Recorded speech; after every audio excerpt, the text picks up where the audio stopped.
Imagine waking up every day knowing that, regardless of the challenges that await you, you are prepared to face them with calm, strength, and clarity. You are not controlled by fear or doubt. You control how you respond. But let me ask you something. How many times have you felt paralyzed by fear, not knowing how to move forward, or overwhelmed by what could go wrong? The truth is, fear is a part of life, but it doesn't have to control you. How you deal with fear determines how you live. If you face it with courage, discipline, and the right mindset, you'll find strength in every moment. But if you let fear dictate your actions, you'll stay stuck, trapped in the same patterns and anxieties. Today, you're going to discover the Stoic path to a fearless life. It's not about eliminating fear, but using it to develop strength, move forward, and live a purposeful life. These are timeless principles that will help you move from fear to focus, from doubt to action. So get ready, because after this guide, fear will no longer be your enemy, but your ally. The screen remained dark for 3 heartbeats before light filtered through, not intensely, but softly, like dawn through fog. A single violin note rang out in the silence, faint and clear. "Breathe with me." The voice came without introduction, neither male nor female, but something in between, a tone that had weathered storms and emerged dry. On the screen, fog spread across an empty field, neither advancing nor retreating, simply existing. Breathe in through your nose, hold it, exhale through your mouth. The fog pulsed with each instruction, as if the earth itself were breathing. A heartbeat could be heard in the audio, steady, unhurried, human. Again, slower this time. The camera pushed through the fog, revealing nothing, promising nothing. Only movement amid uncertainty. Once more, feel your chest rise, feel it fall. The heartbeat continued, now accompanied by footsteps on gravel. They were not the footsteps of someone running, but of someone walking, deliberately. That feeling in your stomach when you heard my voice, that tension, that preparation, that's fear. It's not an enemy. It's not a friend. It's information. The fog began to dissipate, revealing shapes, an ancient, unadorned stone wall, a wooden door, worn but solid, a path that disappeared into more fog. Fear tells you where your limits are, where growth awaits you, where life gets interesting. The camera found a compass on the stone wall, its needle trembling between directions. A hand entered the frame, scarred, steady, and lifted it. They said the storm decides your fate. Thunder rumbled in the distant hills, but the hand holding the compass did not flinch. They said the crowd decides your courage. Voices could be heard somewhere beyond the fog, shouts, laughter, judgments, but they faded away like smoke. They said that time decides your opportunities. An hourglass appeared next to the compass, the sand falling in perfect silence. But the Stoics knew, your decisions decide your life. The hand left the compass and picked up the hourglass, turning it over. The sand began to fall again, no faster or slower than before. Not being afraid doesn't mean being empty. Not being afraid means being full, full of feelings, full of awareness, full of options. The camera pulled back, revealing a figure in simple clothing standing in front of the wall. The face was not visible, only the posture, back straight, shoulders relaxed, feet firmly planted. Look what happens when we confuse courage with insensitivity. The screen split. On the left, a figure stood frozen in front of a door, muscles rigid, breath held. On the right, the same figure walked through the door, eyes open, breathing calmly. One avoids, one confronts. Neither is free from fear, but only one is alive. The split screen dissolved back into the fog, now illuminated by an invisible sun. The Stoics built their courage on 3 pillars, strong as mountain stone. 3 monoliths emerged from the fog, each with a single word carved into it: perception, action, will. First, perception, the lens through which you see. The camera moved through the carved word and emerged in a workshop where glass was shaped, heated, cooled, and polished. You don't see events. You see your thoughts about events. Change your thoughts. Change the world. The craftsman lifted a lens. Through it, chaos became pattern. Through it, shadow became form. Second, action, the step you take, despite the trembling. The workshop dissolved into a narrow bridge over an abyss. No railings, just planks and space. Courage is not the absence of trembling.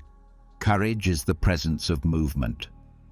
One foot stepped onto the first plank, then another. The bridge swayed, but held firm. Third, will, the acceptance that transforms. The bridge became a forge where metal glowed red-hot, hammered, shaped, reinforced. What you cannot control becomes your teacher.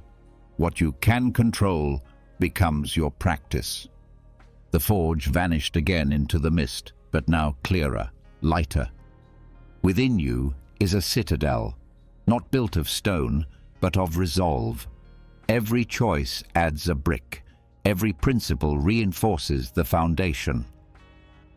The camera moved forward, through layers of mist, until it found a small, quiet space. A single candle burned, an open diary, a pen waiting. This inner citadel needs no permission. It needs no audience.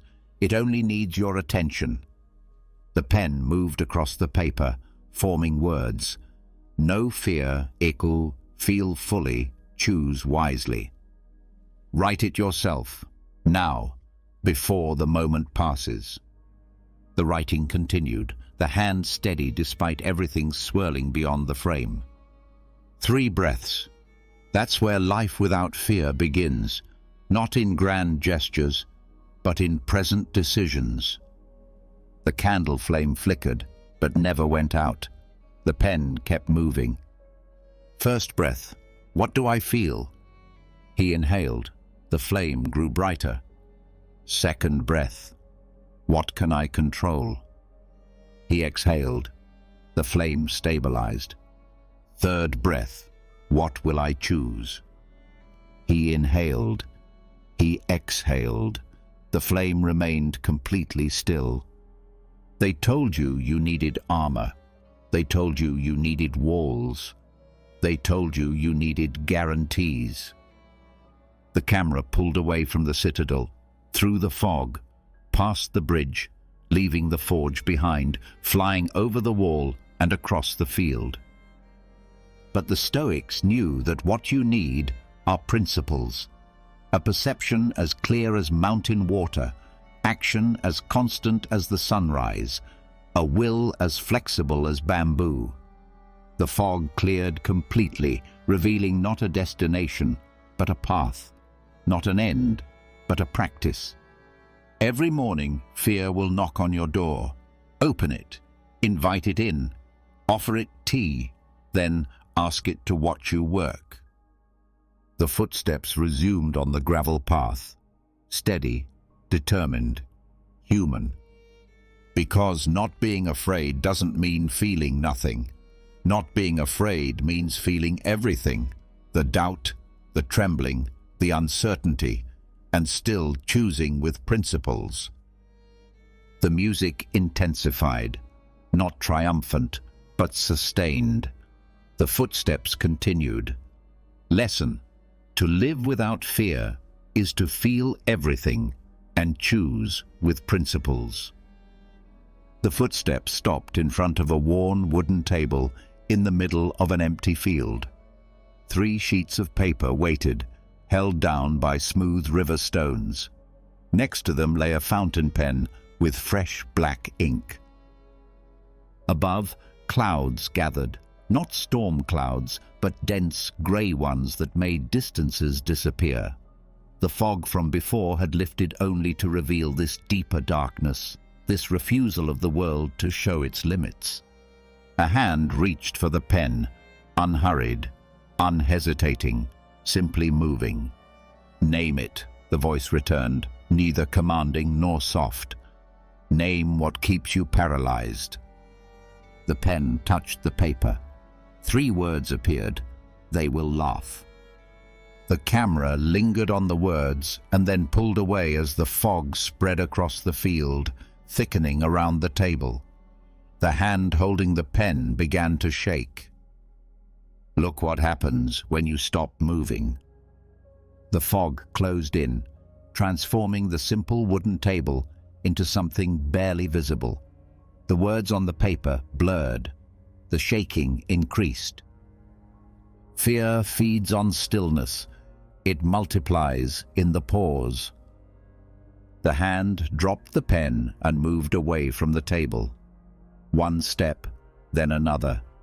With each step, the fog cleared slightly, enough to see the floor, enough to see the next step.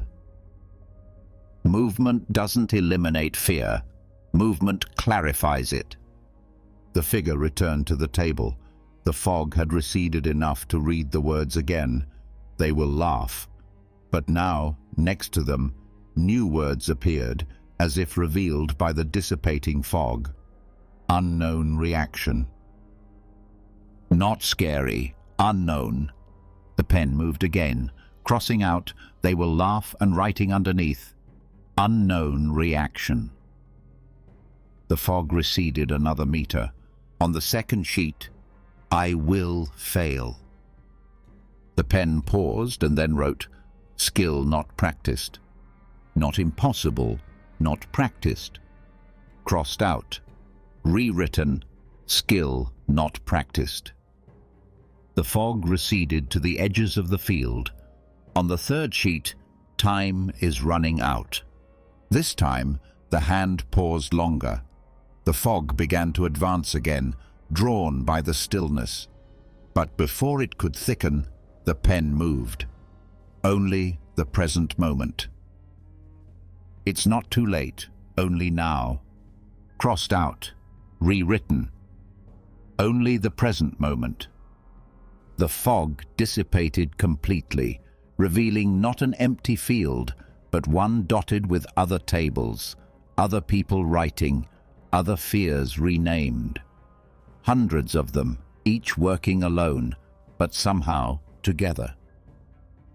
"Language is a magnifying glass," the voice continued as the camera moved between the tables. "Point it at shadows, and shadows become monstrous. Point it at facts, and monsters are reduced to situations." At one table, a young woman crossed out, "Everyone will leave," and wrote, "Some relationships change." At another, an older man replaced "I am behind" with "I am here now." A teenager changed "Nothing matters to meaning is chosen." The mind speaks 2 languages, drama and data. Choose. The camera returned to the original table, where the revisions on the 3 sheets were now visible. The person, whose face was still unseen, picked up each piece of paper and read the new words aloud. Unknown reaction, unpracticed skill, only the present moment. With each reading, something changed. It wasn't the elimination of the concern, but its transformation into something viable, something on a human scale. Fear tells stories. Everyone, never again. It's always been, but accuracy breaks the spell. The figure took out a new sheet of paper and drew 2 columns. At the top left, story. At the top right, situation. Under history, I'm going to humiliate myself at tomorrow's presentation. The pen moved to the right-hand column. Under situation, I will speak to 12 people for 20 minutes about the quarterly forecasts. Do you see the difference? One is a prophecy of doom, the other is Tuesday afternoon. More entries appeared. Story. My entire career depends on this decision. Situation. This choice affects my next project. Story. If I say what I think, I'll ruin everything. Situation. If I express my disagreement, 3 people might feel uncomfortable for 5 minutes. The list grew longer, and each story deflated into a manageable reality. You think you fear the presentation. You fear your thoughts about the presentation. You think you fear rejection. You fear your interpretation of silence. The camera rose, showing the field from above. The tables formed a pattern, not random but not rigid either. People moved between them, comparing papers and nodding in recognition. When the lens cap is on, all the photos come out black. Take it off, and suddenly the nuances, the details, the depth appear. Someone picked up an old camera and removed the lens cap. Through the viewfinder, the same field was visible, but now sharp and concrete. It was not a terrifying void, but a field of grass with wooden tables. It was not a crushing crowd, but 43 people writing. Fear speaks in absolutes because absolutes paralyze. Precision speaks in concrete terms because concrete terms allow movement. The person who had written the original sentence returned to their desk, now with a 4th sheet of paper. This time, they wrote without being told what to write. I'm not falling behind. I'm learning at my own pace. It's not too late. It's 10:47 a.m. on a Thursday morning. I'm not weak. I'm getting stronger. Not I will be judged, but they will have opinions I cannot control. Each line was written with greater confidence, each revision making the situation seem smaller, more manageable, more real.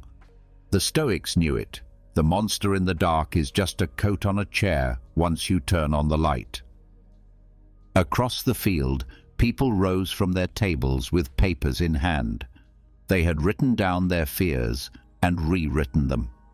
The fog had completely disappeared, revealing mountains in the distance and a path leading toward them. 3 fears, 3 renamings. Not tomorrow now. Grab paper. Be honest. Be specific. The camera focused on one last transformation. Original. I will never be enough. Revision. I am practicing being enough for this moment. You can't fight fog with your fists. You can't fight shadows with swords. But you can speak with precision, and precision is a value in itself. The figure folded the papers, tucked them into a pocket, and began walking toward the mountains. Others joined her, each with their fears renamed, each taking a step forward toward whatever lay ahead. Lesson. You don't fear events, you fear judgments. Rename them to reduce them. The field dissolved into static and then reformed as the interior of a control room. It wasn't sleek or modern, but rather an old radio station with analog dials and worn switches. A series of monitors displayed different scenes: a heated argument, a rejection letter, morning traffic, an empty inbox, a crowded party where no one looked familiar.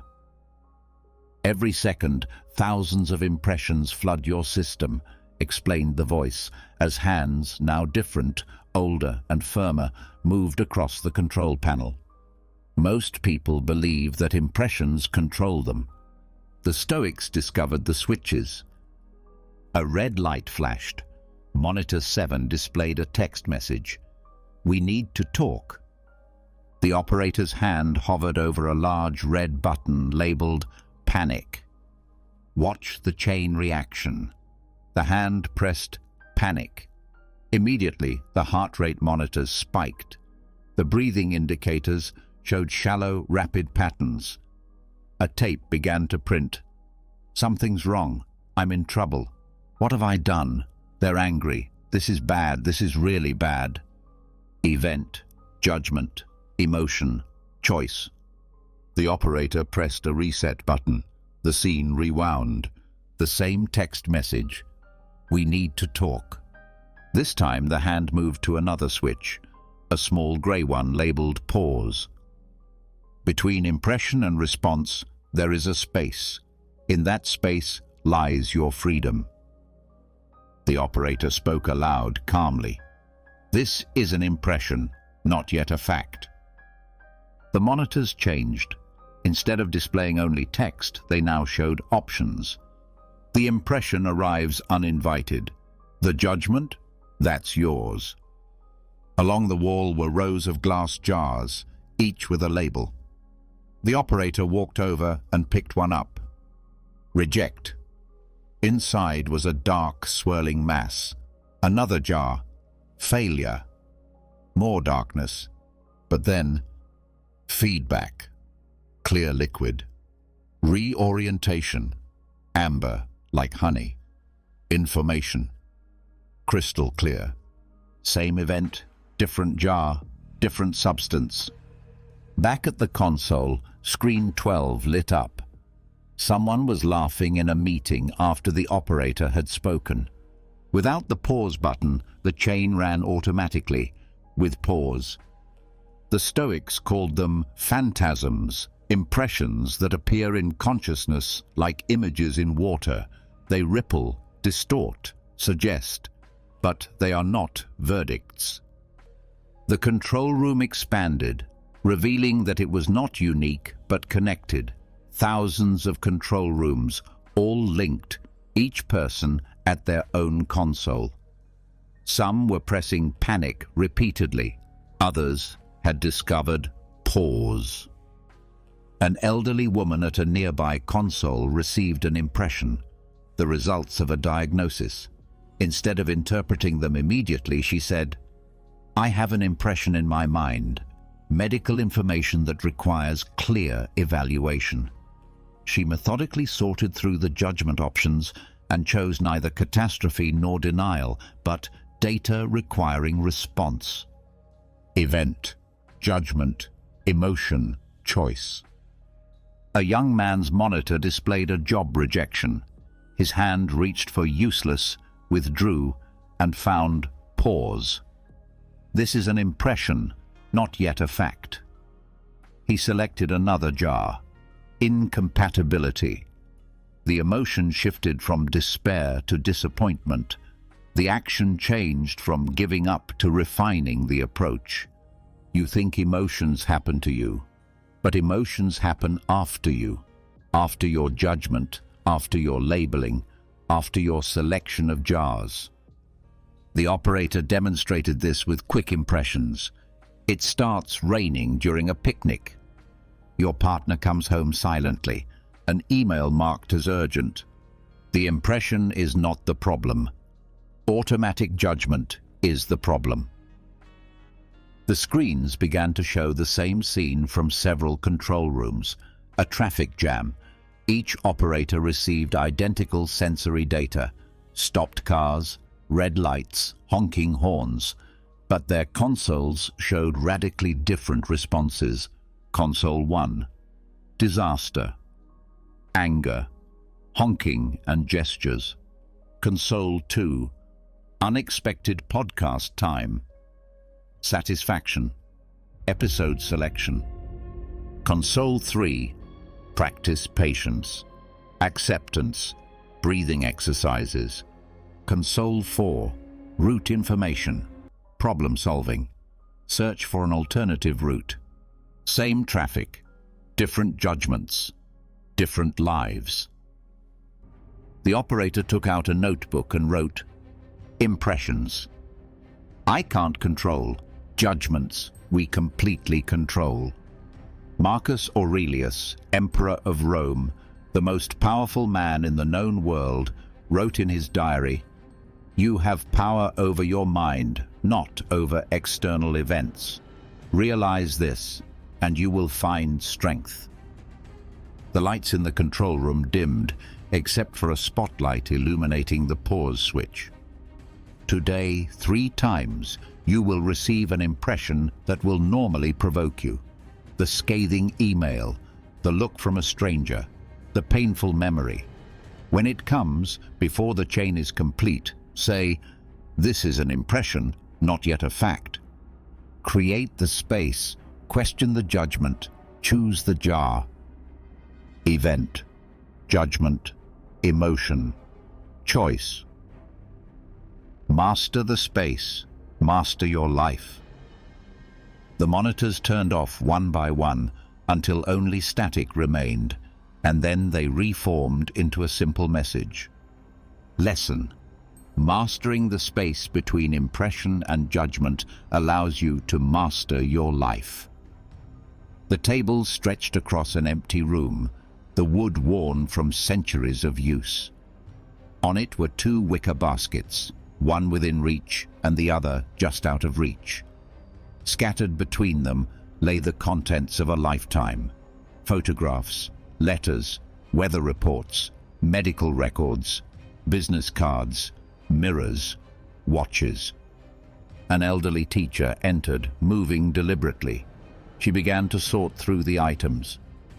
"This breath, mine."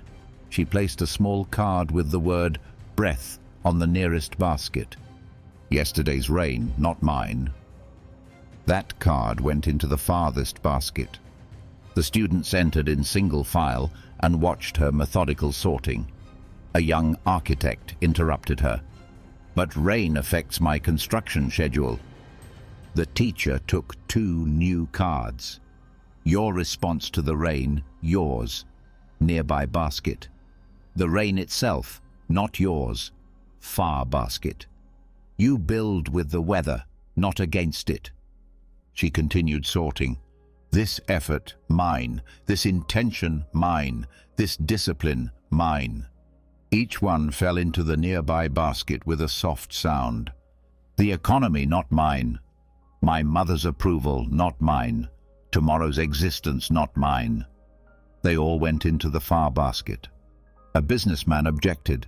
"I need the economy to cooperate. My investments." "Your investment decisions, yours. Market movements, not yours. Your preparation, yours. The timing of the market is not yours." He held up 2 identical keys. One opens a door you control. The other fits into a sunrise you cannot change. The architect took out his phone and showed the missed calls from an angry client. "He's furious about the delays." "His fury is not yours.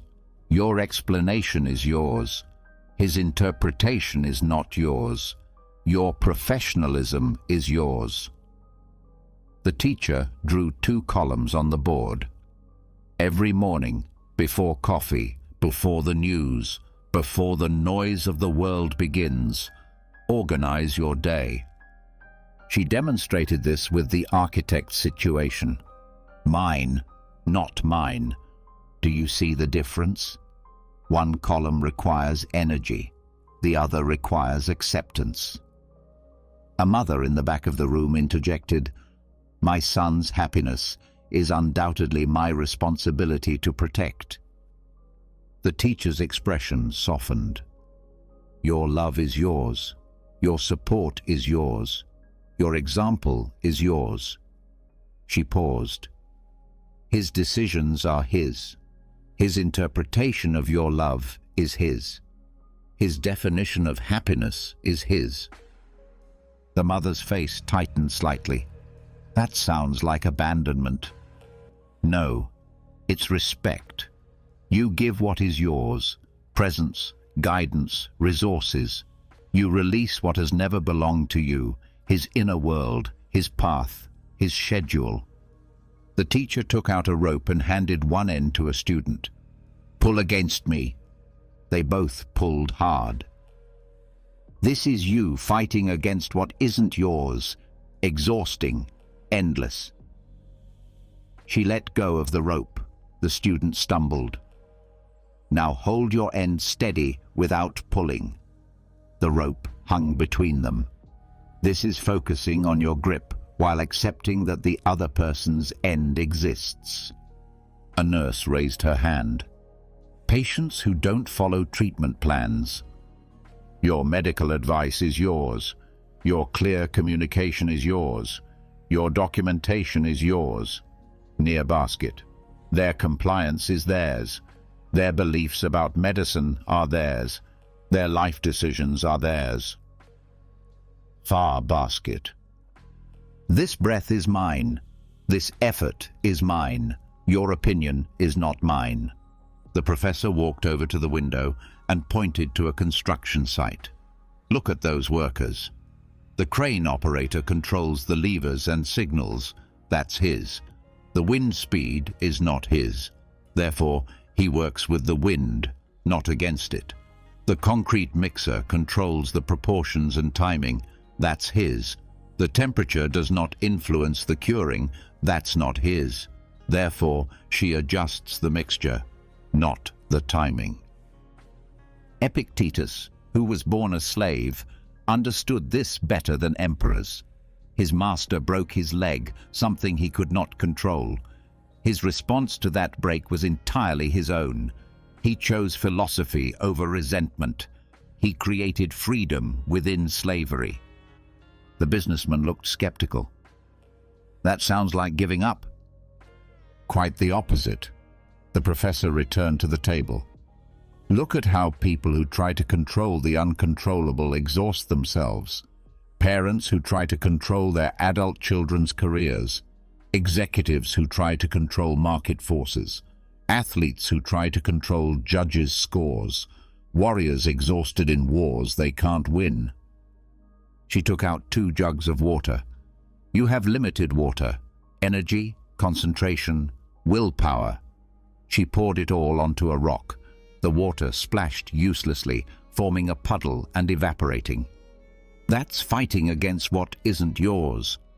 She refilled the jug and poured the water into a flower pot. Green shoots were already visible. That's taking care of what's yours. Your thoughts are yours. Your judgments are yours. Your values are yours. Your effort is yours. Your preparation is yours. Other people's thoughts are theirs. Other people's judgments are theirs. The past is past. The future is yet to be written. Other people's opinions are time. A teenager near the door sneered. Other people's opinions matter. They determine opportunities. Their opinions exist, yes, just as rain exists. You dress for the rain. You work despite the rain. Sometimes you benefit from the rain. But you don't argue with the rain. The teacher drew an umbrella on the board. Preparation for other people's opinions is yours. Other people's actual opinions are theirs. She returned to the baskets, now full. The nearest basket contained perhaps 30 cards. The farthest basket overflowed with hundreds. Look at the proportions. Most of life is not under your control, but that little pile. She lifted the nearby basket. Everything that matters is here. Your character, your effort, your response, your next step. The room fell silent. Each person mentally sorted out their own life. The mother whispered, "My son's happiness is not mine. My presence when he needs it is mine." The architect nodded. "The delay is not mine. My honest communication is mine." The nurse said, "His healing is not mine. My competent care is mine. This breath is mine. This effort is mine. Your opinion is not mine." The teacher placed both baskets on the floor. "Tonight they will go home. The traffic is not theirs. The choice of lane is theirs. The mood of their family is not theirs. Your constant presence is yours. Tomorrow's weather is not up to you. Your response to it is. Draw 2 columns every morning, before the complexity of the day multiplies. Classify clearly. Protect the first column firmly. Free the second completely. They said that to be safe, you had to control everything. The Stoics knew that to be sane, you only have to control what is yours. Lesson. Peace begins when you stop arguing with what you cannot control. The following week in the same room. The 2 baskets were still on the table, but now there was a third one between them, grey, while the others were black and white. You've been sorting for 7 days, the teacher began. Mine, not mine. Control, no control. But life rarely offers such clear divisions. Last week's architect raised his hand immediately. The permits office. I can't control their decision, but I can influence it with better documentation. Exactly. The teacher picked up the grey basket. Welcome to the middle ground. Influence without control. She drew 3 circles on the board, overlapping like a Venn diagram. Pure control, rare. No control, common. But this space in between, this is where most of life happens. A new assistant, a sales manager, leaned forward. My whole job is about influencing, persuading without commanding. Tell us about your process. I prepare my pitch. That's control. I deliver it well. That's still control. The client's decision. He paused. That's not control, but I can influence it through follow-up, addressing concerns, and adjusting the terms. The professor nodded. Now the crucial part. What when the client says no? He tensed his shoulders. I didn't manage to influence them properly. Really? Or did 20 factors beyond your knowledge converge? Budget cuts, your boss's preferences, his bad experience with a similar product 15 years ago. She walked over to the window. Look at that sailor in the harbor. Everyone turned. A small sailboat was tacking in choppy waters. She's adjusting the sails. Influence. She can't control the wind. Acceptance. She can choose her skill level. Control. The teacher's hand followed the boat's movement. See how she leans into the turn? She's influencing the boat's response to the wind, which she can't control, using skills she's mastered. Control what you can.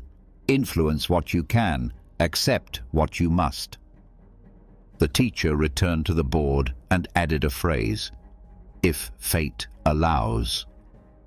Marcus Aurelius, Emperor of Rome, the most powerful man in the known world, added, if fate allows, to his plans, not out of weakness, but out of wisdom. Tomorrow I will go to the Senate, if fate allows. I will finish this campaign before winter, if fate allows. Last week's mother looked confused. Isn't that giving up before you start? Quite the opposite. It's committing yourself fully without attaching importance to the results. The teacher took out a bow and arrow. Look, she drew the bow to a perfect shape and aimed at a target. My posture, control. My shot, control. The flight of the arrow, influence through aim and technique. The gusts of wind, acceptance. She released the string.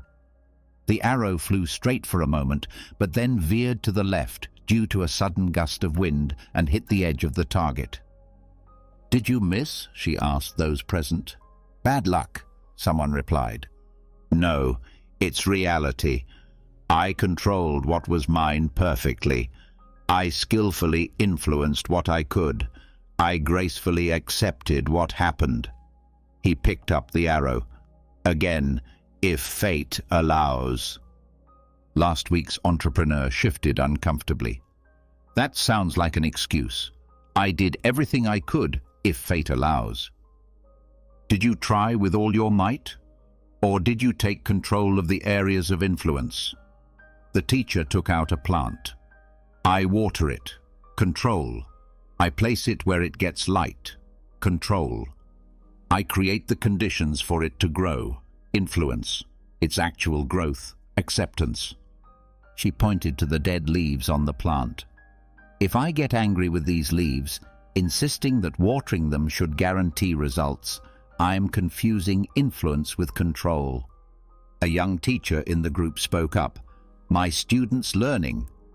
A perfect example. The teacher drew a classroom on the board. Your lesson plan. Control. Your clear presentation. Control. Your enthusiasm. Control. Creating the conditions for learning. Influence. Their actual learning. Acceptance. But I'm evaluated by their grades. Evaluation exists. Accept it. Your response to it. Control. Documenting your methods. Control. Advocating for fair evaluation. Influence. Control what you can. Influence what you can. Accept what you must. Last week's nurse nodded slowly. Patient recovery. I control the quality of treatment. I influence through education and encouragement. I accept their body's response. Yes, and the disclaimer. The nurse thought for a moment. Today I will provide excellent care, if fate allows, that is, if I don't have a car accident, if the hospital stays open, if the supplies arrive. That's not pessimism, it's pragmatism. You are fully committed while recognizing the complexity of life. The professor drew 3 columns on the board. Control, influence, acceptance. The middle column, where attachment dies, but commitment lives. He took out a letter. My daughter's college application. My influence? I helped her write her essays, paid for test prep, drove her to visit campuses. My control. Only my own actions. Acceptance. Whatever happens, if fate allows it. Did she get in? Asked the architect. Does the director care? I influenced without attachment. She learned to strive without clinging. The result? He smiled. She belongs in the 3rd basket. A startup founder in the back stood up. My investors. The quality of your presentation. Control. Your follow-up. Control. Creating favorable conditions. Influence. Their decision to invest. Acceptance, if fate allows. Control what you can. Influence what you can. Accept what you must. The teacher returned to the grey basket. This middle space is what confuses people the most. Either they try to control it, which leads to exhaustion, or they abandon it, which is a waste. The key? Total commitment, 0 attachment. She took out a tennis ball and bounced it. Identify 1 lever of influence for today. Just 1. Something you can influence but not control. Apply your skills without clinging to the outcome. The room fell silent, everyone deep in thought. The architect. The permit reviewer's understanding of my plans. The mother. My son's mood, thanks to my calm presence. The nurse. The comfort of a difficult patient through extra care. Perfect. Influence skillfully, then let go. Lesson. Influencing without attachment multiplies results and preserves calm. The teacher raised a wine glass, the surface of which was covered with fingerprints and smudges. Through it, the lights in the classroom scattered in chaos. Shapes were distorted and colors mixed together. Your perception at this moment. She turned the glass slowly. It's not broken, just dirty. She took out a cloth and began to polish it. With each circular movement, the glass became cleaner. The same lights now pass through it, clean, clear, real, useful. The same reality, different lenses. A new face in the group, a recently divorced lawyer, laughed bitterly. Nice metaphor. My ex-wife destroyed 20 years. Enough. The teacher's voice was sharp. Watch your language. Destroyed. 20 years. You've already hurt yourself twice, once with the event and once with your words. She wrote on the board. Destroyed 20 years. Now look. She erased it and wrote again, changed the next chapter. The same event, a different perspective. The lawyer clenched his jaw. You're asking me to lie to myself. I'm asking you to stop lying to yourself. Was it destruction or transformation? Were 20 years erased? Or did those 20 years teach you something invaluable for the next 20? The mother from the previous weeks leaned forward. My son's autism diagnosis. The doctor said, severe disability. And what did you think? Life imprisonment, prison. Everything would be harder forever. The teacher nodded. That's the natural first impression.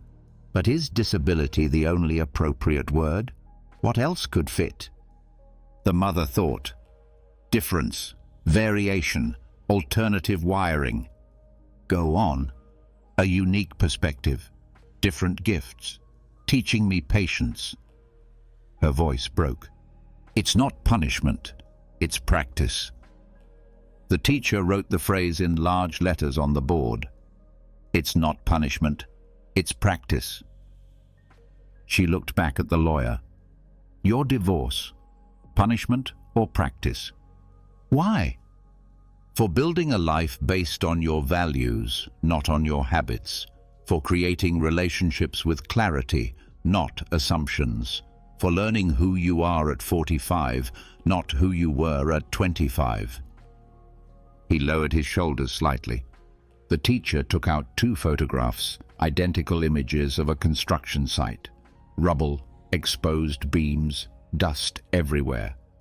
She handed one to each side of the room. Left side, tell me what you see through the lens of disaster. Voices overlapped. Destruction, disorder, chaos, waste, danger. Right side, through the lens of construction. Different voices. Foundation work, preparation, cleaning up the site, creating space, progress. The same image. The lens changes everything. A young entrepreneur near the window spoke up. My startup failed last month. I lost all my savings. The team quit. The investors left. Your current lens? Failure. Humiliation. 2 years wasted. The teacher approached him. Clean the lens. What else is true? He hesitated. I learned what doesn't work. Passive voice. Try again. I got data on market fit. Better. What else? I found out who sticks around during crises. I tested my resilience. He paused. Did I give up too soon on my first failure? It's not ruin, it's material. She returned to the whiteboard. It's not ruin, it's material. It's not punishment, it's practice. Every entrepreneur I know who has been successful failed first. Now you are part of that lineage. Your lens, humiliation or education? The nurse raised her hand. I lost a patient yesterday. I tried everything. The atmosphere became heavy. Your perspective? Failure. I should have done more. Maybe if I had... Stop. The professor's voice remained kind. You're adding suffering to pain. Death happened. That's reality. But failure. Should have. That's your perspective, not the truth. Then what is the perspective? Mortality exists. Bodies have limits. You provided expert care within those limits. Her death is not your failure. Your pain is not punishment, but humanity. It's not material ruin. It's not professional punishment. The architect from earlier shifted in his seat. I've been rejected for a construction project for the third time. The client says it's uninspired garbage. Wow, that lens cuts deep. But is trash an accurate term or an emotional one? Emotional, but. No buts. If you call your work trash, you'll create trash. Clean the lens. What is really true? The design didn't fit their vision. More specific. The design still didn't fit what they were struggling to express. Beautiful. Now you have information, not an insult. What's your next step? Better questions. Listen more carefully. Fourth iteration. Through what lens? He almost smiled. It's not a rejection. It's a refinement. The professor returned to her wine glass, now crystal clear. Notice how language shapes reality. She raised it. This glass is empty, someone shouted. Or ready, available, spacious. Your bank account is broke, said the businessman. Or temporarily low, between funding rounds, scarce. Your relationship is dead, said the lawyer. Or a long pause, complete, graduated, transformed. The teacher placed the glass on the table. Every word you choose hurts or helps. Catastrophic language creates a catastrophic life. Neutral language creates space. Constructive language creates possibilities. She took out some index cards and handed them out. Write down a current challenge. Use your current perspective, all the dramatic and hurtful words you've been saying to yourselves. Pens scratched across the cards. Now turn them over. Same situation. Clean slate. Only neutral or constructive language. The startup founder read his. Front. My reputation is destroyed. Back. My reputation is evolving through experience. The mother. Front. My son will never be normal. Back. My son will always be himself. The lawyer hesitated and then said, Front. My wife has stolen the best years of my life. Back. My wife and I have shared years that have taught us both a lot. It's not ruin, it's material. It's not punishment, it's practice. The teacher drew one last diagram. Two eyes looking at the same storm cloud. One saw disaster, threat, loss. The other saw time, change, watering. The same storm, different equipment on the observer. He took out a small mirror and held it up. This week, catch yourselves using catastrophic language. Stop halfway through the sentence. Rephrase. Not I have to, but I choose. Not this is terrible, but this is a challenge. Not I'm stuck, but I'm learning. But won't people think we're delusional? Asked the lawyer. Will you be lying? No, but so you're being accurate while everyone else is being dramatic. Which lens serves you better? The room fell silent. Lesson. Perception is a workshop. It shapes the lens, it shapes the world. The teacher placed a small stone on each desk. They were ordinary pebbles, nothing special. Who feels brave right now? No one raised their hand. Who brushed their teeth this morning even though they didn't want to get out of bed? Most hands went up, confused. That's courage. The lawyer scoffed. That's routine, not courage. Really? You felt resistance. You acted anyway. What else would you call it? She picked up her pebble. Courage isn't thunder. Courage is steps. Small ones, repeated ones. barely noticeable ones. The young entrepreneur leaned forward. But real courage is bigger than dental hygiene. Name a real courage. Quitting your job to start a business, skydiving, standing up to injustice. Once a year, once every 10 years, the teacher shook her head. That's not courage, it's occasional drama. Courage is like metabolism.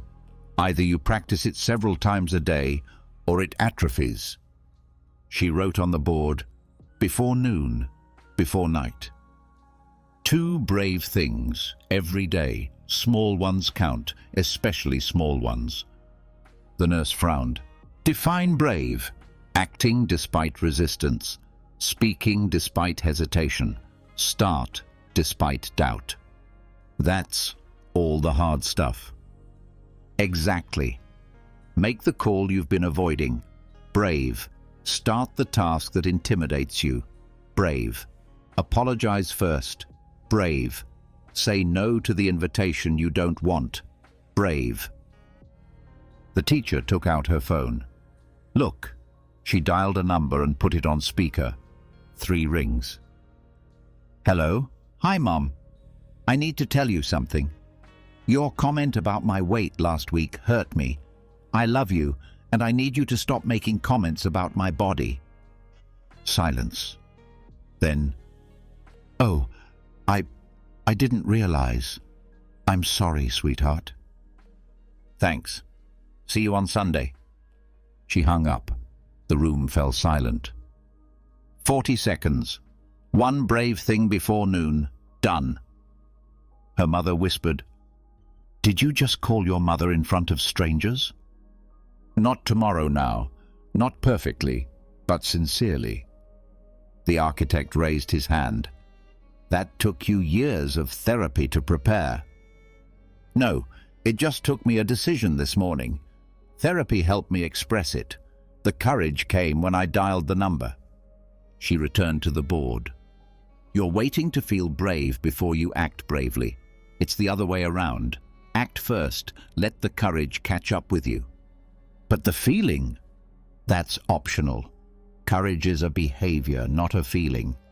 The lawyer crossed his arms. This is semantics. Is it? The professor pointed to his phone. Call your wife. His face went pale. My ex-wife. Call her, right now. Say something sincere and kind. I can't. Not tomorrow now. We haven't spoken in 8 months, except through lawyers. Not perfectly, sincerely. Everyone in the room watched him struggle. His hand moved toward the phone, stopped, and moved again. What if she hangs up? Then you were brave and she wasn't ready. Her response has nothing to do with your courage. He dialed the number. The room held its breath. It's me. Don't hang up. Her voice broke slightly. I just wanted to tell you that you were right about the garden. It needed more light. You always saw it better than I did. There was a long pause. Then, faintly through the speaker, Thank you. Thank you. She hung up. Her hands were shaking slightly. How do you feel? Terrified, sick, and... He searched for the words. Cleaner. Courage often feels like nausea with a purpose. The professor smiled. But you just metabolized 8 months of silence in 30 seconds of truth. She moved around the room. Courage as metabolism means a small, steady consumption of fear, not gorging on it once a year, a daily digestion. The startup founder spoke up. I've been avoiding calling the investors who turned me down to ask for references. When are you going to call? Next week, when I've perfected my... Not tomorrow now, but I'm not ready. Not perfectly, honestly. He took out his phone, searched for a contact, and hesitated. What do I say? The truth. Hi, I know you rejected my proposal, but I value your network. Could you put me in touch with someone who might be interested?" He dialed the number. The conversation lasted 90 seconds. He got 2 references. The teacher returned to the board and drew a simple graph. A straight line labeled comfort, with small peaks appearing regularly above it, labeled courage. Do you see the pattern? There isn't one huge peak per year, but multiple small peaks every day. This is sustainable courage. The mother raised her hand. "I have to tell my son's teacher that he's being bullied, but I don't want to be that mum." "When is the meeting?" "I haven't scheduled it. Send her an email right now." "But not tomorrow now. It doesn't have to be perfect, just sincere." The mother typed on her phone and read aloud. "Ms. Patterson, my son is being bullied during recess. Could we talk about it tomorrow? Thank you. Send it." She pressed send and exhaled sharply. "Oh my God, what if she thinks—" "Stop. You've taken action. You've had all the courage you need. Her response is her business." The teacher picked up 2 small stones, 2 a day. Before noon, 1 brave thing. Before nightfall, another. They add up. She wrote on the board, "This is how courage becomes metabolism, not by waiting for the perfect moment, by acting in everyday moments." The lawyer studied the numbers. "But won't we run out of brave things to do?" "Have you run out of fears?" Silence. "Then you won't run out of opportunities to be brave." She handed out slips of paper. "Write down 1 brave thing you will do before noon tomorrow. 1 you will do before nightfall. Specific, measurable, real." Everyone leaned over their slips of paper and wrote. "Share them." The architect, "Before noon, submit the 4th version of the design. Before nightfall, tell my partner that I'm struggling with depression." The nurse, "Before noon, ask for the raise I've earned. Before nightfall, sign up for the dance class I'm afraid to take." The entrepreneur, "Before noon, publish the blog post I've been editing for 3 months. Before nightfall, call my father. Not tomorrow now, not perfectly, sincerely." The teacher picked up the stones. "Put 1 in your pocket. Every time you feel it, ask yourself, what is my next brave act? Make courage as habitual as breathing, silent, constant, renewing." Lesson: act first. Let the courage catch up with you later. The teacher arrived late, soaking wet. Water pooled around her shoes as she walked to the front. "My car broke down. I had to walk 3 miles in the storm." She wiped the water from her sleeve. "Perfect." The lawyer frowned. "Perfect? It's not intrusive, it's fuel." He wrote on the board, "Amor fati, love of destiny." The Stoics had a phrase for accepting what comes. Amor fati, not resignation, not tolerance, love. The startup founder shifted uncomfortably. Love being fired? Love cancer? That's toxic positivity. No, it's strategic consent. He drew a fire on the whiteboard. Imagine a fire that not only sustains the fuel, but uses it. The wind, roaring, the rain, whistling, and more heat, all the elements become energy. But some things are just bad. Bad for your preferences, useful for your practice. She pointed to her wet clothes. "This morning I planned to arrive dry, prepared, calm. The universe brought me wet, rushed, improvising. Which teacher do you need more? The one who plans or the one who adapts?" The mother spoke cautiously. "But we can't love everything. My husband's adventure." Love that it revealed the truth. Love that it freed you from illusion. Love that it taught you your own strength. The teacher's voice softened. Not the pain, but the content of the pain. She added to the board, if nothing prevents it, equals reservation clause. Marcus Aurelius never made plans without adding, if fate permits. It's not pessimism, it's realism. I'll be there at noon, if nothing prevents it. We'll have dinner on Tuesday, if nothing prevents it. The architect laughed bitterly. So we have to wait for failure? We have to wait for reality. Reality includes obstacles. He drew an arrow hitting a wall and then circled it. The reservation clause is not giving up, it's flexibility. The nurse raised her hand. Yesterday, I did my 2 brave things. I asked for a raise, and they turned me down. I signed up for dance classes, and they were full. Perfect material. What did you build from that? Nothing. I went home and ate ice cream. The first response is natural. What's the second? The nurse thought. The pay raise rejection. I could ask what specific metrics I need to meet. The dance class. There's another one starting next month.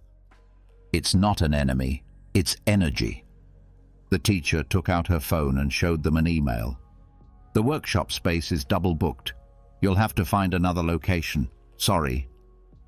I got this on my way here. The delivery guy is here. What wood did he bring? She smiled. Intimacy. A smaller space means a closer connection. Adversity means shared experience. We're no longer in a conference room, we're in a laboratory. The entrepreneur's phone vibrated. He looked at it and his face fell. My biggest client just terminated our contract, effective immediately. The room fell silent. The professor approached. The courier just arrived, just as we were here. Together. What's in the package? Bankruptcy. What else?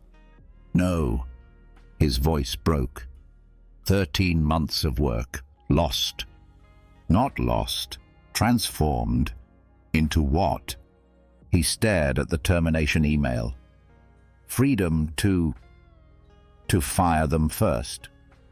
I'd hated working with them for 6 months, but I needed the money. What else? The urgency. I've been putting off 5 smaller clients because this one was taking up all my time. The messenger has brought you 5 opportunities disguised as a loss. He returned to the whiteboard. It's not an intruder, it's fuel. It's not an enemy, it's energy.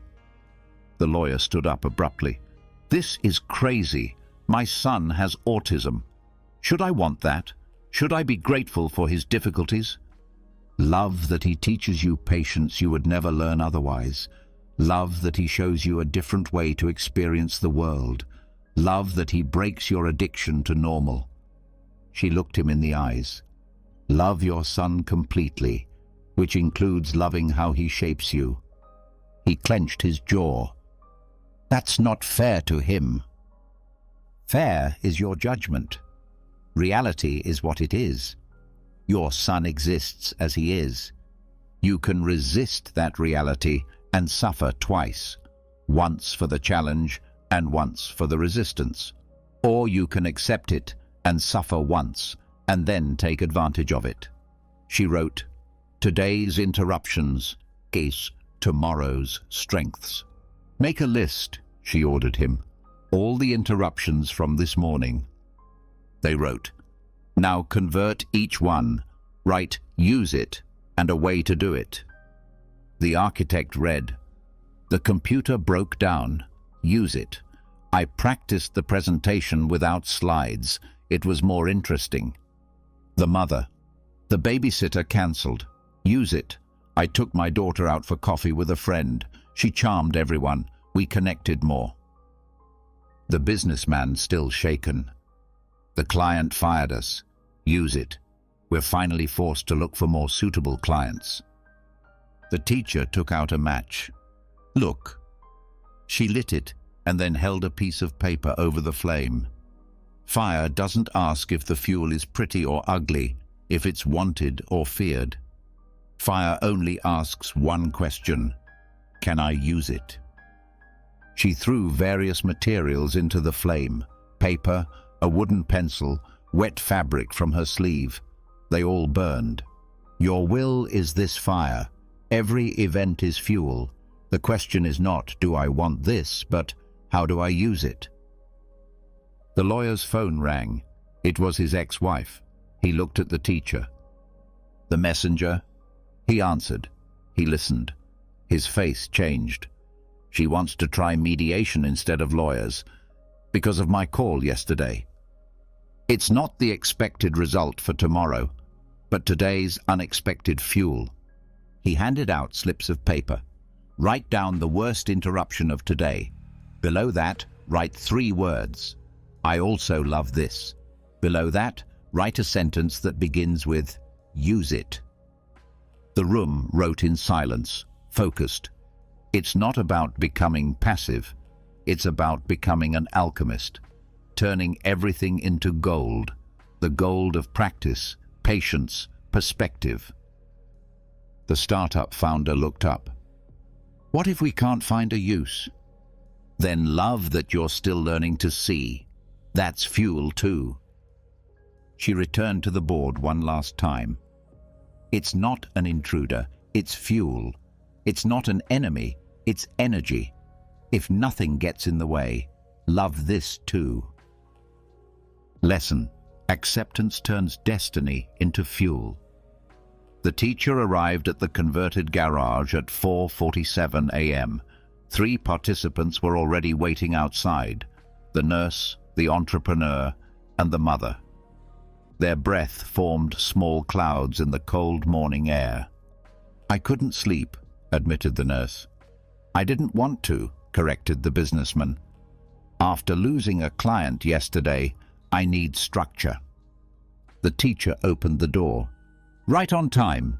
Today we're going to build temples. Inside, she had rearranged the space. Each chair faced a small table with 3 objects: a blank card, a pencil, and a small hourglass. Sit down. Don't speak yet. More arrived. The architect, the lawyer, the founder of a startup. At 5 a.m., all 12 were present, which was unusual for an optional session. The teacher stood in front of the board and drew 3 horizontal lines. All architects know this. You can't build without plans. You are architects of days. These 3 lines are your plan for dawn. The lawyer yawned. It's too early to philosophize. That's why we're here, before the noise starts, before other people's emergencies grab your attention, before the day builds you instead of you building it. She returned to the first line. What is mine today? Not your goals, hopes, or desires. What specifically can you control? The mother raised her hand. My responses to my children. More specific. My tone of voice when they're falling apart. Closer. What else? They replied, stop. The teacher wrote down their answers. Notice the pattern. My effort, my focus, my preparation, my breathing. Not the results, but the inputs. Not the results, but the behaviors. She moved on to the second line. What matters? Not to your boss, your family, society, to you, today. If this were your last Tuesday, what would matter? There was silence. The architect finally spoke up. Presence. Yesterday, I spent the whole day designing while my son was talking to me about school. I didn't hear a word. What matters is presence. Good. Who else? Patience, said the nurse. I'm rude to everyone when I'm tired. Connection, said the businessman. I've been treating people like transactions since we lost that client. The teacher wrote down every word. These aren't just priorities. They're virtues to be practiced. You don't suddenly become patient. You have to practice patience. Today is your training ground. Line 3. What comes first? Before email, before social media, before the demands of the world, what is your first deliberate act? The startup founder laughed bitterly. Usually reading the news in a panic. That's what builds you every day. What would you build first? He thought about it. 10 push-ups, just to feel strong before I feel overwhelmed. A physical foundation. Excellent. Anything else? Something small, specific, yours. The teacher picked up a card. Look, she wrote, 30 seconds, the plan for the day. She turned the hourglass over again. You have 3 minutes. Write down your 3 lines for today, not tomorrow's ideal, today's reality. The sand fell. Pencils moved. The mother struggled. She erased. She wrote again. The lawyer wrote quickly and then leaned back, dissatisfied. The architect drew little sketches next to his words. Time. He collected the cards and read them aloud without names. What is mine? My attitude during chemotherapy. What matters? Dignity and humor. What comes first? Thanking my body for fighting. The nurse's eyes filled with tears. Another card. What is mine? My honesty in mediation. What does it matter? My son's peace above my pride. What comes first? Forgiving yesterday before entering today. The lawyer stared at his hands. These aren't just plans. They're contracts with your higher self. Look. He returned to the board and wrote in large letters, calm body, clear mind, clean actions. This is your rule, not perfection, but alignment. Does your body accumulate unnecessary tension? Release it. Does your mind carry the remnants of yesterday? Clean it. Do your actions align with your stated values? Clean them. The businessman interrupted her. This is taking too long. I barely have time for a coffee. Show me your phone. He handed it to her. She scrolled through the screen. 17 minutes on Instagram this morning. 9 minutes reading about cryptocurrencies. 43 minutes on your phone since 5 a.m. But you don't have time to write 3 lines. She addressed everyone. You have time for what you decide is important. The question is, do you decide or do you let yourself be carried away? The mother took out her phone and showed the home screen. There were dozens of red notifications. This decides my morning. Delete them. The notifications? The apps. Move the ones you don't want to delete to the third screen. Create friction between you and what drives you through life. Several participants immediately began reorganizing their phones. Tomorrow, the teacher continued, you will wake up with the same choice. Build your day or let it build you. Write your plan or follow someone else's. Calm body, clear mind, clean actions, or anxious body, cloudy mind, reactive actions. She asked them to stand up and form a circle. Decide what your first action will be today. Make it real in front of everyone. Walk for 5 minutes before breakfast. Call my father. Finish the report before checking my messages.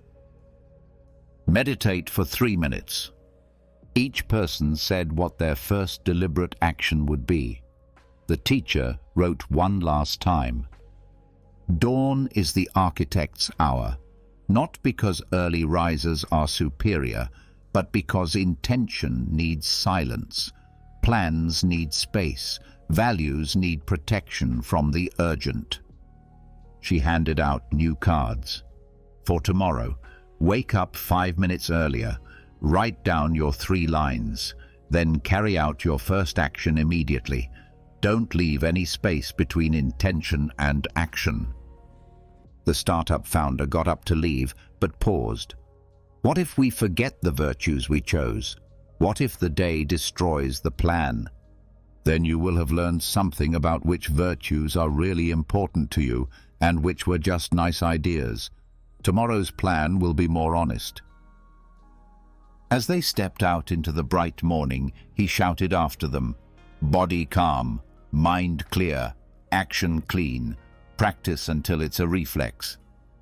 Lesson: intent at dawn aligns the day with your values. The conference room buzzed with post-lunch lethargy. Half the participants were checking their phones as they entered. The architect was doodling distractedly.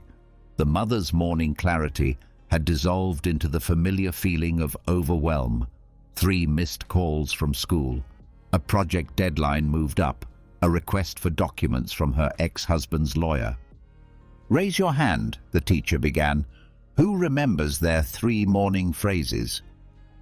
4 hands slowly went up. Then they went down. Who followed through with their first action? 6 hands. Who feels that your morning intention is already irrelevant? All hands went up. Perfect. That's why we need midday.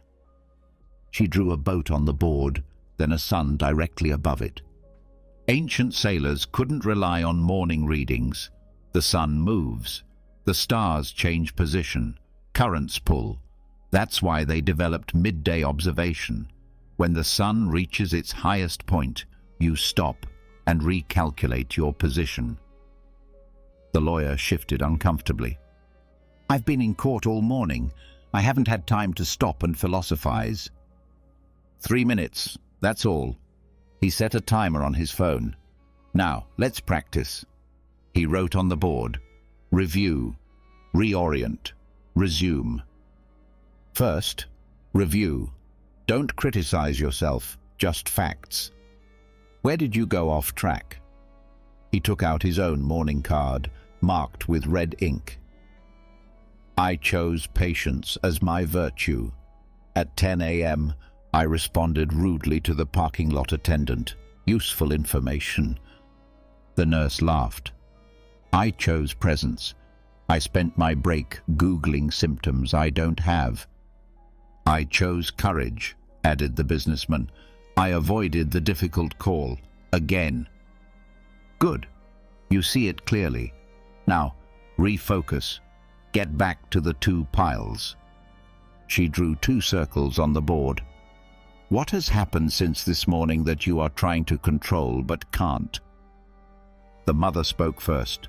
"My ex's demands, the call from school, the deadline change." "That goes in the not mine pile. What is yours?" "My response to the lawyer, my communication with the school, my adjustment to the deadline." "Exactly. You can't control the waves. You have to adjust the sails." The teacher walked over to the window and pointed to the sun. "The midday light is harsh. It shows everything. The optimism of the morning has faded. The fatigue of the afternoon has not yet set in. This is the moment of truth." She returned to the board. Reorienting means choosing one small, brave step for the afternoon, not redoing the whole day. It's not a perfect recovery. One step. The businessman's phone vibrated. He picked it up automatically. "Stop!" The teacher's voice interrupted him. "This is drifting. Watch how it happens." He froze, his hand halfway to the phone. "The phone didn't make you pick it up. It was your habit. This is what we're adjusting at midday, detecting drift before it becomes a current." She asked everyone to stand up and move their chairs aside. Physical reboot. When you sit too long in the same position, your mind also stays too long in the same pattern. They stretched. The lawyer looked ridiculous doing shoulder rotations in his suit. The mother laughed, the first genuine laugh all day. "Now, one brave step for this afternoon. Small enough that you can do it. Brave enough that it matters." He gave them 90 seconds to write. The architect drew a small box with an X, his symbol for saying no to a meeting that would distract him from his real work. The nurse wrote 3 words: eat slowly. Share it, quickly. No need to explain. Send the resignation email. Call my daughter's teacher. Lock my office door. Admit I need help with the project. Take a real break. Send the proposal as is. The professor nodded. The navigator checks the stars at noon, not to realize they're lost. They already know that. To calculate the correction before it's too late. The startup founder interrupted. This is just another task. One more thing to remember. I'm already drowning. Show me your schedule. He pulled out his phone. Back-to-back meetings, overlapping commitments, no free slots. Where are you going to eat? I eat during calls. Where's the time to think? That's what evenings are for. Where's the checkpoint for corrections? Silence. He addressed everyone present. You schedule what matters. You protect what you value. If you don't spend 3 minutes correcting your course, then drifting is your plan. He asked them to take out their phones. Set an alarm. 12:30 p.m. Name it, review, refocus, resume. When it goes off, stop. Even if you're in the middle of a sentence, especially if you're doing something. Several resisted. I have client lunches. I have class. I'm in surgery. Then choose your time, but choose it now. Make it the same time every day. The mother set it for 1 p.m. when her baby was napping. The lawyer chose 12:15 p.m. between court sessions. The nurse chose 2 p.m. when she changed shifts. This isn't meditation, it's navigation. Just 3 questions. Where did I go wrong? What can I really control? What is a brave step for this afternoon? He took out a small notebook, worn from use. Mine, 6 months of midday adjustments. Want to see the pattern? He flipped through the pages. The same drift points repeated themselves. Rushed conversations, avoiding difficult emails, saying yes when he meant no. The drift points don't go away, but you spot them faster. The correction is smaller. The brave step becomes a reflex. The architect studied his sketch. What if the brave step fails? Then tomorrow's midday adjustment will include that information. Navigation isn't about perfect routes, it's about constant corrections. He drew an arrow on the board, then several smaller arrows adjusting its trajectory. That's how courage really works. It's not a heroic line, it's multiple small corrections. The businessman got up to leave early. He had another meeting. What if we're too far off course at noon? Then the midday adjustment saves your afternoon. Without it, you'll be off course until you collapse into bed, promising that tomorrow will be different. He handed each of them a small card. Midday checkpoint. Protect these 3 minutes as if they were $3 million, because that's what they're worth, the value of a life aligned versus a life predetermined. As they left, the mother paused. My intention this morning already sounds like it was written by someone else. Good. That means you're honest at noon. Tonight's review will be even more honest. The truth gets stronger when you check it regularly. The woman nodded, glanced at her phone alarm. 1 p.m. every day, repeated. Review, refocus, resume. Until it becomes as natural as breathing, necessary, yours. Lesson. Systems protect values. Correction keeps courage on course. The workshop emptied at dusk. The same people, 12 hours older. The entrepreneur arrived last, laptop still open, typing as he walked. Close it. The teacher's voice contained no judgment, only clarity. He hesitated, sent one more message, then closed the screen. That's why the nightly review is important. You can't see your day while you're still in it. He had arranged the chairs differently, facing inward, closer together. The harsh fluorescent lights were off. Only the warm desk lamps remained. A craftsman doesn't leave his tools scattered about. He doesn't start tomorrow with yesterday's sawdust. Every evening he cleans, sharpens, and prepares. The nurse looked exhausted, the double shift showing in her shoulders. The mother had baby food on her sleeve. The architect's perfect morning sketch was crumpled in his pocket. 3 questions, not 20, not a novel of self-improvement. 3 questions that turned today into tomorrow's wisdom. He wrote on the board, "Start with the drift, not to punish, but to map out the current situation." The lawyer spoke first. "I took a case I should have turned down. I knew it during the phone call. I took it anyway." "Why?" "Out of habit. 20 years of taking whatever they'll pay me." The teacher nodded. "Write it down. Don't tell the story. Just, I got carried away. I took the wrong case. Writing it down is more important than the novel." The businessman raised his hand, a little mockingly. "I got carried away. I checked my email 47 times. That's a symptom. Where did you really get carried away?" Pause. "I avoided the conversation at the meeting about staff cuts." "Better. More specific. Right." They went one by one. "I got sidetracked. I responded badly to the intern. I got sidetracked. I skipped lunch again. I got sidetracked. I let the meeting drag on. I got sidetracked. I didn't call my mother." Now, in what cases did you stand your ground? This is harder. We're trained to see failures, but we're blind to successes. There was silence. The mother began. "I stuck to my morning intention to play with my son, even though the emails piled up. 15 minutes on the floor with blocks." The architect sat up straight.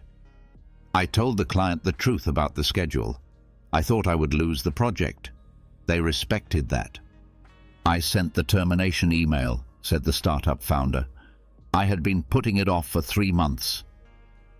"I didn't drink at lunch," said the lawyer quietly. The nurse. "I took my break. I left the floor for the first time in weeks." Write that down too, with the same precision. "I stood my ground. I told the truth. I stood my ground. I took a break." These aren't participation trophies. They're data points that reflect character. He took out his worn notebook again and flipped through the recent pages. Look at the pattern over time. The same points of deviation are reduced. The firm points grow. That's how character is built, through observation, not obligation. Last question. What can I repair? Not a list of perfections for tomorrow, a specific repair. The businessman became angry. "I don't apologize. That shows weakness. Repairing isn't humiliating. It's craftsmanship. You wouldn't leave a crooked nail in the wood. Don't leave crooked actions in relationships." He asked them to write it down. 1 repair each. The lawyer wrote an email to his legal assistant. The harsh words of the morning needed to be addressed. The mother sent a text message to her friend. The cancellation of lunch deserved an explanation. The architect called his partner while they were sitting there. 30 seconds of, "I should have listened to you better." Write it down, learn it, repair it. He tapped each word on the board. This is the sequence. Every night, at the same time, in the same chair, if possible. The nurse raised her hand. "What about gratitude? All the journals talk about gratitude." Gratitude without honesty is an act. First, you have to see things clearly. Then, you have to truly appreciate them. Add gratitude after the 3 questions, but make it specific. not grateful for health. Instead, grateful for strong legs that got me through a 12-hour shift. He asked them to write one down. The businessman struggled and finally wrote, "Grateful that my assistant stayed late without being asked." Good. Specific person, specific action. Tomorrow tell them. The mother read hers aloud. "Grateful that my son laughed at breakfast even though I burned the eggs." That's wisdom, finding grace in imperfection. The teacher stood up and walked over to the window where the city lights were beginning to appear. The nightly review is not a judgment, it's maintenance. You're not judging your day, you're studying it. What if the day was a total disaster? The startup founder held up his phone, which showed 17 missed calls. Then, write down, "I got carried away. I let the crisis drive my decisions. I stood my ground. I came to the workshop anyway. Repair. Tomorrow, set aside 30 minutes to think, not to react." She turned to them. The mind that reviews is wiser than the mind that acts. Don't waste that wisdom on violence against yourselves. Use it to navigate tomorrow. The architect drew as she spoke, a small sketch of tools hanging on a board, each in its place. "Show them," she said. He held it up. "This is how I see the evening review. Put the tools back where they belong, so tomorrow you know where to find them." A perfect metaphor. The day scatters your tools, attention, patience, courage. The night picks them up. She handed out one last card. Evening review. The entrepreneur was the first to pick one up, already looking at his phone. "How long does it take?"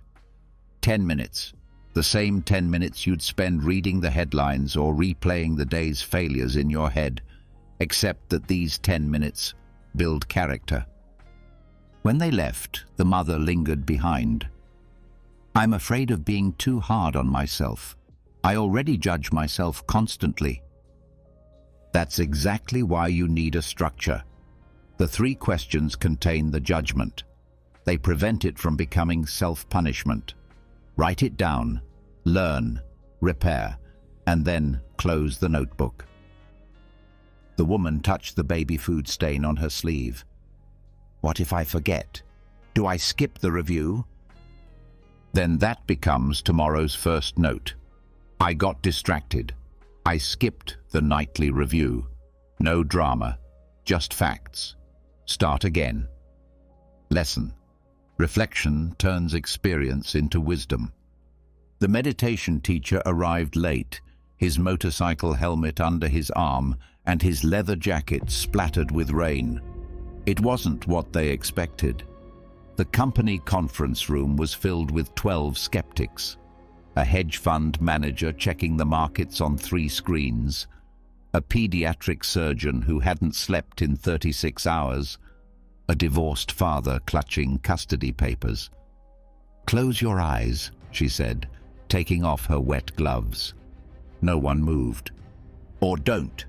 But you came here because the noise is winning. External noise, internal noise. Let's build a wall." The hedge fund manager snorted. "Walls don't work. The markets penetrate everything. Not this wall." She walked over to the whiteboard and drew a simple circle.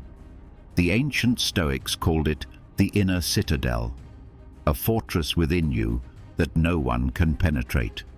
Not the markets, not an ex-spouse, not even your own thoughts, unless you open the door. The surgeon rubbed her eyes. "I don't have time to meditate. Patients need..." This isn't meditation, it's architecture. We're building a space that can be accessed in 30 seconds. From an operating room, from a trading floor, from a custody hearing. She drew a smaller circle inside the first one. This is where you really live. Not in your apartment, not in your office, in this quiet space behind your ribs. The divorced father shifted. Sounds like escapism. Quite the opposite. It's where you prepare for reality. All generals had a tent where they studied maps before battle. This is yours. He walked over to the window and watched the rain hitting the glass. First tool, breathing.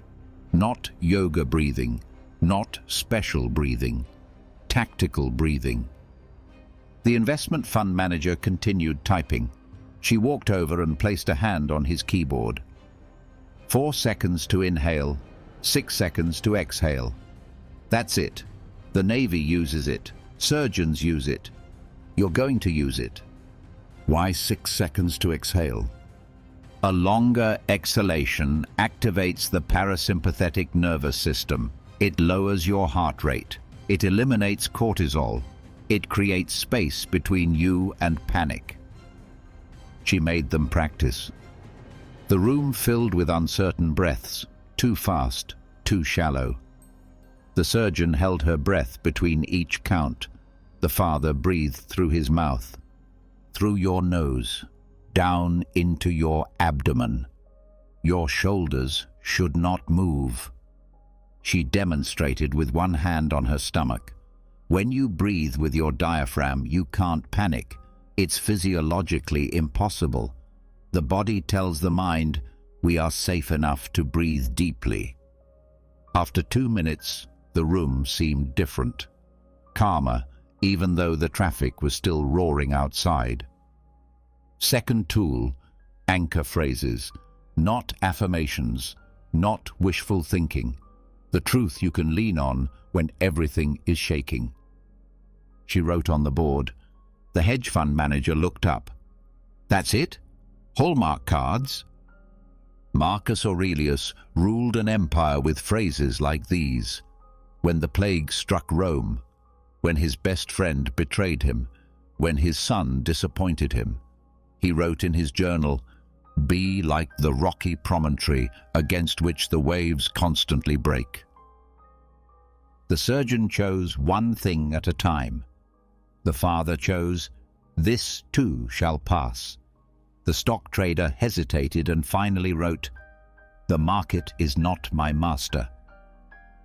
Now combine them. Breathe and say the phrase. Count to 4 as you inhale and think about the first half. Count to 6 as you exhale and think about the second half. He demonstrated. Inhale. Be the still point. Exhale.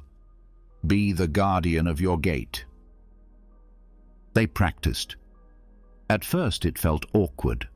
The father moved his lips. The surgeon counted on her fingers. But after 5 rounds, something changed. Shoulders relaxed.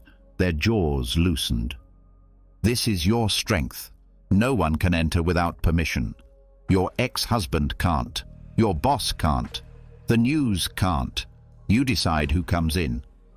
A young teacher in the back raised her hand. What about my own thoughts? They're the worst intruders. Good question. Thoughts knock on the door. You don't have to answer. Observe them. Name them. Anxiety is knocking at the door. Resentment wants to come in. But keep breathing. Keep your phrase. They can't come in if you don't open the door. She had them practice with real-life situations. Surgeon, you just made a mistake in the operating room. What happens? Panic. Hands are shaking. Mind is racing. Stop. Count to 4. I can do difficult things. Count to 6. One thing at a time. Then act. From a place of strength, not panic. The surgeon tried it. Her whole posture changed. Her spine straightened and her hands stabilized. Father, you're in court. Your ex-wife just lied about you. He blushed immediately. I want to. Count to 4. This too. Count to 6. It will pass. Anger can burn outside the walls. You respond from within. The hedge fund manager waved her off. This won't work when I'm losing millions. You're right. If you only practice during crises. But if you build the citadel every day, 2 minutes every morning, 30 seconds at every transition, it will be there when you need it. He took out his phone and showed them the lock screen, a simple circle with a dot in the center. Every time I see this, I breathe once. I return to the fortress, 50 times a day, until it becomes automatic. The young teacher drew the symbol in his notebook. How do you talk to yourself inside the fortress? How you would talk to someone you respect, firmly but kindly, clearly but calmly. Never say to yourself what you wouldn't say to a friend in crisis. He wrote on the board, instead of "I'm an idiot," try "I made a mistake. I'll fix it." Instead of "I can't do this," try "This is hard. I'll take it one step at a time." The surgeon nodded. We're taught this for patients. I never thought I could use it on myself. The inner voice becomes the outer life. Protect it as you would protect your child, because it determines everything: your next thought, your next move, your next year. The rain stopped. The afternoon light broke through the clouds and flooded the room. Practice exercise. 2 minutes now, 2 tonight, 2 tomorrow morning. Same sentence, same breath count. Build the walls through repetition. The divorced father looked at the custody papers. What if I'm too angry, too hurt? Then that's your starting point. I'm angry, but I can still breathe slowly. I'm hurt, but I can still choose my response. Strength doesn't eliminate emotions. It holds them back. It contains them. It allows you to see them clearly. She picked up her helmet and prepared to leave. The world will continue to be noisy. People will continue to be difficult. Markets will continue to crash. But within your strength, you are untouchable. Not because you're hiding, because you've found the one place no one else can possess. The hedge fund manager closed his screens. For the first time all session, he gave her his full attention. What's your phrase? The one you use? She smiled. The same one for 20 years. I am the guardian of my peace. Lesson: protect your inner voice. It will protect your decisions. The banker arrived at 4:47 a.m., 17 minutes before the gym opened. He sat in his Tesla, the heat on full blast, reviewing merger documents. Through the window, he watched a woman in worn sneakers doing burpees in the parking lot. No music, no audience, just her breath visible in the November air. At 5:04, the doors opened. The woman walked past him, her face already covered in sweat. It's cold out there, he said. That's the point. Inside, the banker headed for the treadmill. He set it to his usual pace. Moderate speed, slight incline. Bloomberg News on the top screen. The woman filled a bucket with ice water in a corner. What's that for? She submerged both arms up to her elbows. She kept them there. Tuesday. No, I mean, why? Seneca took cold baths. He slept on the floor once a month. He said that if you practice losing everything, you stop fearing it. The banker increased the speed slightly. That sounds awful. Horrible is being afraid of discomfort. This is just cold water. After 3 minutes, she pulled her arms out and flexed her fingers. They worked fine. She headed to the pull-up bar and completed 15 perfect reps. The banker noticed she wasn't wearing gloves or wristbands. Her hands were calloused but firm. Marcus, the gym owner, came out of his office. He was a former Marine with a sculpted physique. Sarah's right. We all train for weather conditions we haven't experienced yet. The banker stopped the treadmill. I train a lot. I come here every morning. You exercise. There's a difference. Marcus pointed to the thermostat. It's always 70 degrees in here.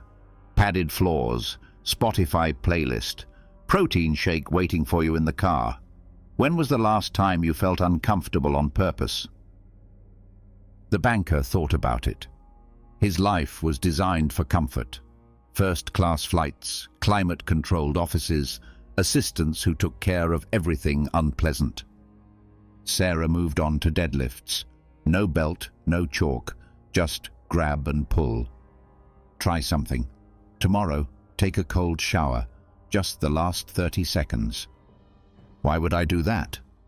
Marcus replied, because the day you run out of hot water, get caught in a downpour, or face something that scares you, you'll know you've been there before. Voluntarily. A younger guy walked in, headphones on, and headed straight for the machines. Sarah called out to him, "James, stairs today." He took off one earbud. "My knee." "Your knee is fine. Your comfort zone isn't." She pointed to the stairs. 20 floors, no music. James looked to Marcus for support. Marcus shrugged. "She's right. Music is armor. Sometimes you have to train without armor."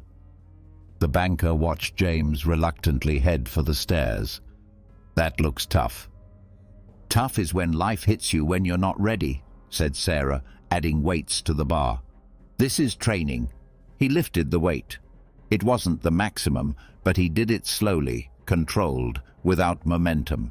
The banker noticed that he closed his eyes as if counting his breaths. "What else do you do, besides cold water and heavy things?"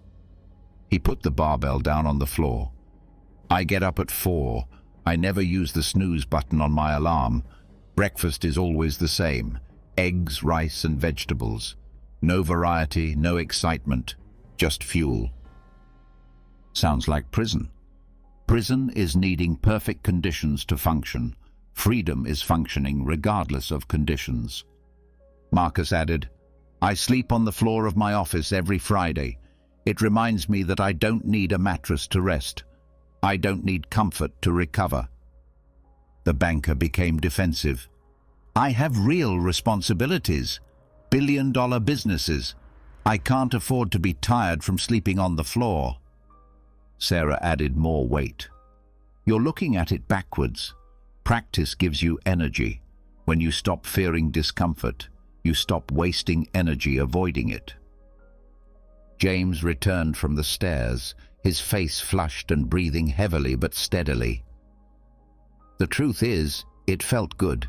It's harder without music, but somehow cleaner." "That's because you were present," Sarah said. "You weren't escaping into the rhythm. It was just you and the exercise." The banker finished his usual routine and watched Sarah perform exercises he had never seen before. Farmers' walks with uneven weights, static poses in uncomfortable positions, all a little harder than necessary. "Try something," Marcus suggested, "for 7 days. A small voluntary hardship, a cold shower, skip a meal, walk instead of driving, have that heart-to-heart conversation you've been avoiding." The banker dried himself with a towel. "What heart-to-heart conversation?" "The one that just made your shoulders tense up." He was right. The banker had been avoiding his daughter. She wanted to quit law school and study pottery. He had been avoiding her calls for 2 weeks. Sarah finished her lunges. They weren't normal lunges. She lifted one leg and held a weight with the opposite hand. Asymmetrical, unstable, unnecessarily difficult. Why make it harder than it needs to be? She held the position and replied effortlessly, "Because life will make it harder than it needs to be. Train when it's boring. Train when it rains. Train especially when you don't feel like it." The banker gathered his things. He watched James doing push-ups with his knuckles instead of his palms. He watched Marcus carrying sandbags up and down the parking lot. He watched Sarah, now sitting perfectly still in a horse stance, her thighs parallel to the floor, her back straight and unsupported. 1 week, he said. Cold showers. Sarah opened her eyes. It's a start, but choose something that scares you more than cold water. He knew what she meant, the conversation with his daughter, the truth about her dreams versus his plans. Okay, I'll call her. Today. Marcus nodded. That's training. The body is just practice for the real work, training the will to choose difficulty when you can choose ease. The banker sat in his Tesla, this time without the heat on. He took out his phone. His daughter answered on the first ring, surprise in her voice. Dad, we need to talk. About pottery. About everything. Through the gym window, he saw Sarah still in the horse stance. Her legs must have been burning, but her face was calm. Training for a climate she had not yet experienced. Lesson: train the body to free the mind. The conference room overlooked Manhattan at dusk. 23 stories high, glass walls, the city spreading out like a racetrack below. The banker sat down across from his daughter Emma, who still had pottery dust under her fingernails from her morning class. Before we start, he said, pulling out a notebook, I have to do something. My new practice. Emma raised an eyebrow. Since when do you practice anything besides golf? Since last week. He drew 3 columns: scenario, feeling, response. It's called negative visualization. You imagine what could go wrong and then plan your response. That sounds pessimistic. Sounds prepared. He began to write. Scenario 1. You tell me you're going to drop out of school completely, not just change majors. Emma frowned. Dad? Let me finish. Feeling terror about your future, anger about the money wasted on tuition, shame about what your classmates will think. He continued writing. Response. I'll ask you 3 questions. What skills will you develop? How will you support yourself? What is your vision for 5 years from now? She watched him write, her expression changing. Scenario 2. You show me your pottery, and it's really awful. Despite herself, Emma smiled. They're not awful. Feeling, disappointment, concern that you're delusional, frustration. He continued. Response. Remind her that skill comes with practice. Ask her to show you her progress in 6 months. Focus on her dedication, not her current skill level. The waiter brought water. The banker ignored him and continued writing. Scenario 3. You're a huge success as a potter, and I was completely wrong. Emma leaned forward. And how would you feel then? Feeling, pride mixed with regret. Joy for you, sorrow for my narrow-mindedness. His pen moved steadily. Response. Sincerely apologize. Publicly support you. Learn from my blindness. He closed the notebook. Fire drill for the soul. If this happens, I'll do that. No surprises, just scenarios. Emma took out her phone and showed him some photos. Bowls, vases, sculptures. They weren't bad at all. Some were really impressive. I've been doing my own visualization, she said. Scenario. My father cuts off my funding. Feeling fear, but also relief. Response. I already have a part-time job at the studio. I'm already selling pieces online. I've already applied for artist grants. The banker felt his chest tighten, but he consciously relaxed. You've been planning this. For months. Scenario. My father never speaks to me again. Feeling heartbreak. Response. Write him letters every week until he responds. I'll save 1 piece from each collection for him. They sat in the agreed silence. Below, brake lights created rivers of red across the streets. "I have a meeting after this," said the banker. "A hostile takeover negotiation. Want to see how it works in real time?" Emma nodded. She took out her notebook again. Scenario: they reject our initial offer and threaten to make our tactics public. Feeling: pressure to give in. Response: have 3 backup proposals ready, each with a different structure. Scenario: they accept immediately, which means I've bid too high. Feeling: regret and doubt. Response: remember that certainty has value. Execute perfectly to maximize what we've paid. Scenario: personal attack on my leadership record. Feeling: anger, defensiveness. Response: I understand your position. Let's get back to the numbers. Emma studied her father's face. You've changed. Last month you would have walked in without thinking twice. Last month I thought confidence meant not considering failure. Now I know it means considering everything and choosing my response in advance. Her phone vibrated. The other party had arrived early and was already in the building. Scenario: they're arriving early to throw me off. She stood up and straightened her tie. Response: thank them for their punctuality. Offer them our best conference room. Turn their tactic into my hospitality. Emma accompanied him to the elevator. Dad, one more scenario. What if I succeed, but I'm unhappy? What if I chose ceramics just to rebel? He pressed the button. Then we'll sit down again. You'll make a new plan. I'll support you too. The doors opened. If that happens, I'll do that. What I do doesn't have to be perfect. It just has to be predetermined. The hostile takeover team was already in the lobby.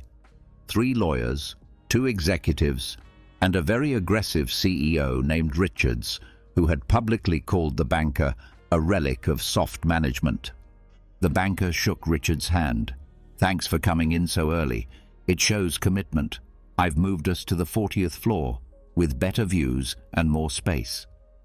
Richards, prepared for confrontation, found himself accepting the hospitality. Emma watched from the mezzanine as her father accompanied them to the elevator, calm as a tour guide. An hour later, her phone lit up with a message from him. They tried all 3 scenarios I had anticipated, plus 2 I hadn't imagined. But preparing for 3 gave me the flexibility I needed for 5. Deal done. Your ceramics are beautiful, she replied. Scenario: Dad becomes a Stoic philosopher. Response: buy him a toga for Christmas. In the conference room, Richards signed the papers, confused about how he had gone from attack to agreement. The banker had responded to every onslaught with a predetermined defense, every emotional provocation with prepared calm. How do you stay so unruffled? Richards asked. The banker gathered the signed documents. Fire drills. If this happens, I do that. I decided on my answers this morning when I was calm. Why would I change them now, when I'm not? Richards got up to leave, but turned back. What if I had brought something completely unexpected? Then I would have asked for a 5-minute break. I would have written 3 new scenarios. I would have chosen my response. I would have come back with a plan. After he left, the banker remained alone in the conference room, the city lights now shining in the total darkness. He opened his notebook and wrote down the scenarios for the next day. A client cancellation, a traffic jam, market crash, each with its predetermined response. His phone vibrated. Emma had sent him a photo of her latest work. A bowl, imperfect but beautiful, glazed in deep blue. He wrote one more scenario. If my daughter creates beautiful, imperfect things, while I create perfect, soulless deals. Feeling. Recognize that she has chosen better. Response. Learn from her. Add beauty to my precision. Add soul to my success. Lesson. Prepared minds turn surprises into scenarios. The meditation app spoke in a measured tone as Emma sat cross-legged in her studio at 5 a.m. with traces of clay under her fingernails from the night before. Your neighborhood becomes a patchwork, your city a cluster of lights. The banker closed his eyes and let himself be carried away by the visualization. Below, the merger documents rested on the desk. 3 companies, 10,000 employees, billions in assets. Yesterday, he had felt that the universe depended on every clause. Emma's breathing slowed. The gallery opening the next day had consumed her dreams, the critics, her family, the judgment, the failure. Her first solo exhibition, 27 pieces, everything she had done since leaving finance. Now your country is visible in its entirety. The borders that seemed absolute become lines on a sphere. The banker felt his chest expand. Richards had called again, threatening to back out of the deal unless the terms were changed. An hour ago, this was a disaster. Now, floating in an imaginary space above the continent, it was like time itself, temporary, local, navigable. The planet spins beneath your feet, blue, white, silent, 7 billion heartbeats, 7 billion urgent stories. Emma opened her eyes, but her gaze was unfocused. Her mother had called her the night before, her voice broken with whine and disappointment. You could have run galleries, not stock them. The words had hurt her deeply, sticking in her like shrapnel. Now, from that height, she saw her mother's fear, not judgment, but the terror that her daughter would struggle, suffer, desire. Small in space, the app continued, big in duty. The banker articulated the words, small in space. His business was a trifle in the economy, a detail on the planet. Great in duty. But those 10,000 employees needed stability. Their families needed certainty. His role remained the same, even if his ego shrank. Emma stood up and approached her latest work, a vase that had broken during firing, but which she had filled with gold in the Japanese kintsugi style. From the cosmic heights, the opening of her gallery was molecular, but her duty to truth, to beauty, to showing herself fully, expanded as her fear contracted. The app concluded, now go back, slowly, building by building, street by street. Take your perspective with you. At 7 a.m., Richards burst into the banker's office without knocking. I've changed my mind. I want another 5% or I'm out. The banker didn't get up from his desk. He pointed to the window. Look down. Richards, confused, approached the glass. See that intersection? 6,000 cars will pass through it today. None of them know we exist. None of them care about our 5%. That's exactly why. From up here you can see 3 hospitals, 14 schools. One of our subsidiaries manufactures their supplies. 10,000 people work to keep those places running. Small in space, big in duty. Richards stepped away from the window. Philosophy isn't going to change my demands. No, but perspective could change your approach. The banker pulled out another folder.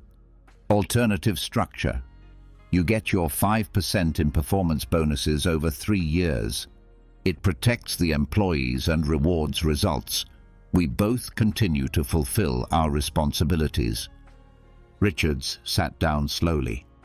You're different from your reputation.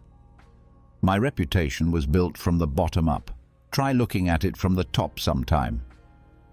2 hours later, Emma was in her gallery, adjusting the last piece. The Times critic had arrived early, notebook in hand, his face impenetrable. Her hands trembled as she approached him. "Tell me about this one," he said, pointing to the kintsugi vase. She closed her eyes for a second, rose above the gallery, above the city, and saw herself, a tiny figure explaining beauty to another tiny figure, both spinning on a rock in space. "It broke in the kiln. 2 months of work seemingly destroyed. I almost threw it away." Her voice steadied. "Then I remembered that from a distance, the perfect and the broken look identical. What matters is what we do with the pieces." The critic wrote something down and moved on to the next piece. Her father arrived at noon, straight from the office. She watched him slowly walk around the room, lingering longer on the imperfect pieces, the ones that bore traces of her hands, of the struggle, of the recovery. "From above," he said quietly, joining her at the window, "this gallery is invisible.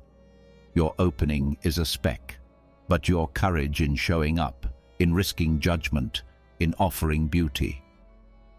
"A great responsibility," she finished. The critic returned, having seen everything. "The work is uneven. Some pieces are extraordinary. Others are still searching for their voice." Emma felt the familiar tension begin to take hold of her, but she consciously rose above it. From the height of a satellite, her opinion was molecular. Her duty to create was continental. "I agree," she said. "I'm still learning, but I thought it was important to show the journey, not just the destinations." The critic smiled, something so rare that his photographer later described it as unprecedented. "That's the most sincere thing an artist has said to me in a decade. The review will reflect that." When everyone left, father and daughter remained in the empty gallery. The sunset painted the white walls gold. "Want to know something?" said the banker. "Now, every morning before I face the day, I rise above it. 60 seconds. It changes everything." Emma took out her phone and showed him the meditation app. "Me too." They laughed. The same practice, discovered separately, bridging their different worlds. "Small in space," said Emma, pointing to the city across the glass. "Big in duty," replied her father, pointing to his art. That night, from their separate homes, they both looked up at the stars. The same stars that had witnessed all human fears, all human triumphs, all small people doing big things. The cosmos didn't care about their success or failure, which, paradoxically, freed them to care deeply about doing it right. Lesson: perspective calms fear and clarifies duty. The morning after Emma's opening, the review appeared online at 6 a.m. Her father read it first, while his coffee grew cold. The headline: "An uneven debut that shows promise amid pretensions." The body was worse. Phrases like derivative technique and novice ambitions peppered a grudging acknowledgement of occasional flashes of brilliance. Her phone vibrated. It was Emma. "Did you read it?" "Yes." "He called my magnum opus a sophisticated exercise in imitation." The banker set his coffee cup on the table. "What are you going to do?" "I'm writing a response. I'm 3 pages in explaining my real influences, the Japanese philosophy behind it." "Stop writing." "But he's wrong about—" "Stop writing." He opened his address book. "Meet me at the office in an hour. Bring the review." She arrived with the printed pages, the margins covered in red ink where she had noted each misinterpretation. Her father did not take her to his office, but to the building's meditation room, a space he had set up after the merger, although few knew he used it daily. "Read me the worst sentence," he said. Ms. Chen's attempts at vulnerability are interpreted as calculated transparency, the artistic equivalent of false modesty. How does that make you feel? Like he didn't even look at the work, like he came in with a review already written about privileged gallery kids and just filled in my name. Her father approached the window. 20 floors below, workers were heading to work. Her words are hers. Your response is yours. That's it? That's your wisdom? Dad, he has 2 million followers. Look! He lit a stick of incense from a drawer and let the smoke rise. See how it moves? No container can hold it. No hand can catch it. It just rises and disappears. Unless... He cupped his hands around the smoke, trapping it. Unless we become the container ourselves. Emma crossed her arms. This isn't an ancient philosophy class. This is about my career. No. Today is Tuesday. Your career is what you believe from this moment forward. He handed her a pen. 1 sentence. Not for him. The words belong to him. 1 sentence for yourself about what you will do today. Meanwhile, across town, Richards was sitting in his therapist's office, a place he had started going to after the banker's view from above had opened a rift inside him. My ex-wife posted something about the merger. She called me unethical in front of her 30,000 followers. How did you respond? Not yet. I've written 12 different responses. They all make me look worse. The therapist leaned back in his chair. Is that true? Partly. Is it up to you to fix it? Richards paused. What do you mean? Her judgment of you, does that belong to you or to her? She's talking about me. She's talking about her experience with you, her interpretation, her story. That belongs to her. Your response is what belongs to you. Richards took out his phone and showed him the drafts of his responses. They were all defensive, elaborate, point-by-point rebuttals with receipts and timestamps. Delete them all, said the therapist. But people will think. People will think. Period. They're doing it right now, without your input. They'll do it tomorrow, regardless of what you say. Their thoughts are theirs. Your response is yours. Back in the meditation room, Emma had written 1 sentence. Today, I start the next piece. Good, said her father. Now let's practice. Tell me the worst thing someone could say about my work. Emma hesitated. Dad. Come on, I've heard it all. You're a corporate robot who sold his soul for stock options. He smiled. Is that true? Partly, I've made compromises. Is it mine? No, it's their judgment, their story. My response? He thought for a moment. I'm a man trying to build things that last. That's it? What else is there? I don't own their opinion. I can't control their thoughts. I own my next decision. Emma's phone vibrated. Comments flooded her Instagram gallery. She started reading, then stopped and handed the phone to her father. Delete the app, he said. What? For a week. Smoke can't get in if there's no door. She deleted it. The relief was immediate. That evening, Richards ran into his ex-wife at his daughter's play. She looked at him as if he were a piece of furniture. Their daughter, Sarah, saw them both and greeted them nervously.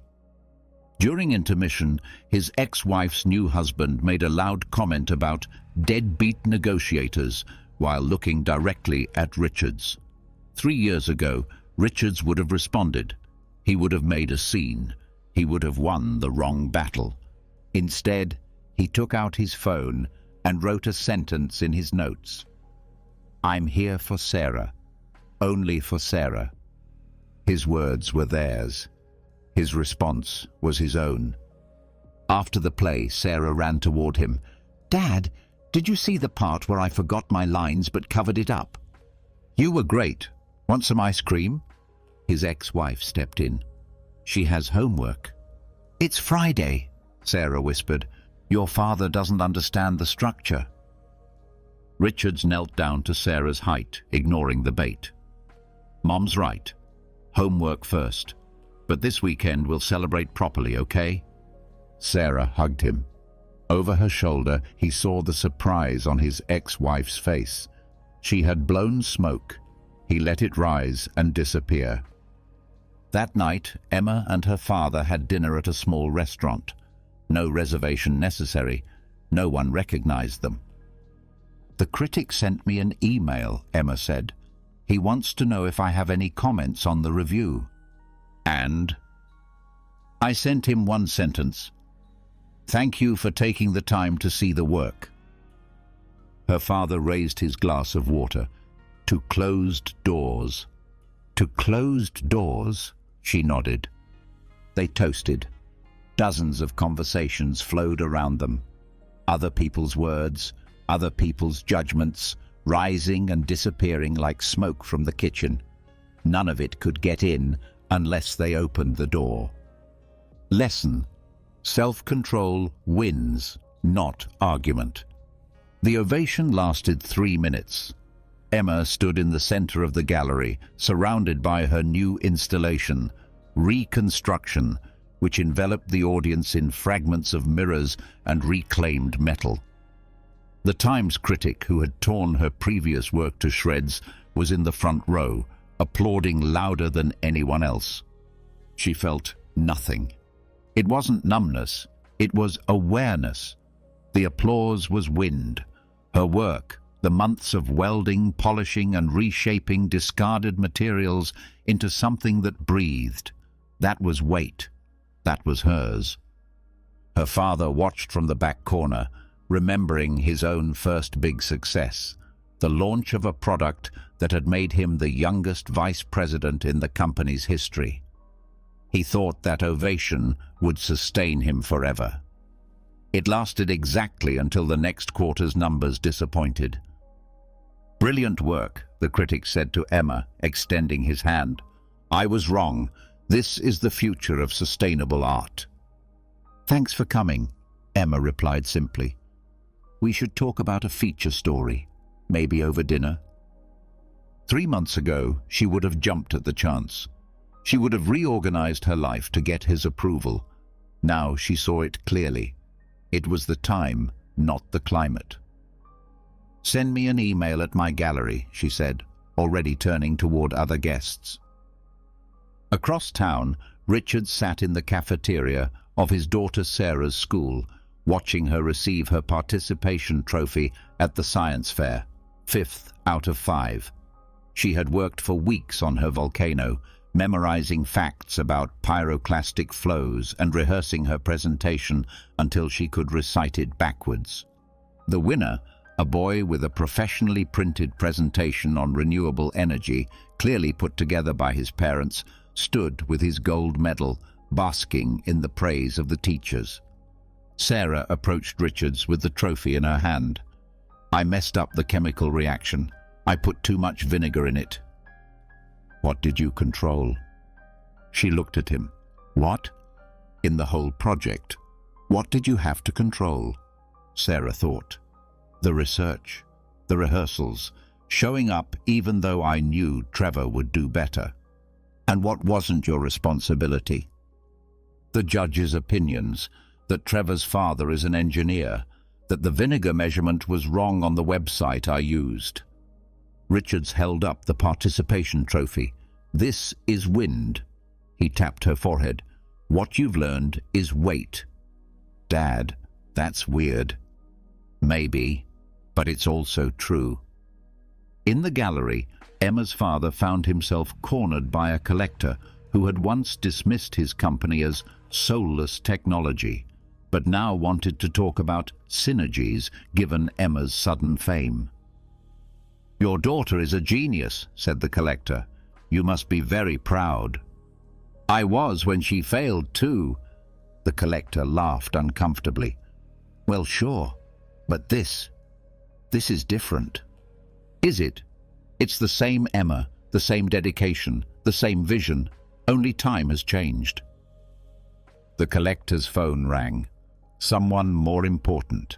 He excused himself and left Emma's father alone with the truth he had learned too late for his marriage, but just in time for his daughter. Applause and criticism were the same thing, only traveling in opposite directions. Emma found him there. 3 sales already. Should we celebrate? Let's get to work. I have ideas for the next piece. This reaction, good or bad, is just information. He smiled. Weather vane or compass? Compass. Always compass now.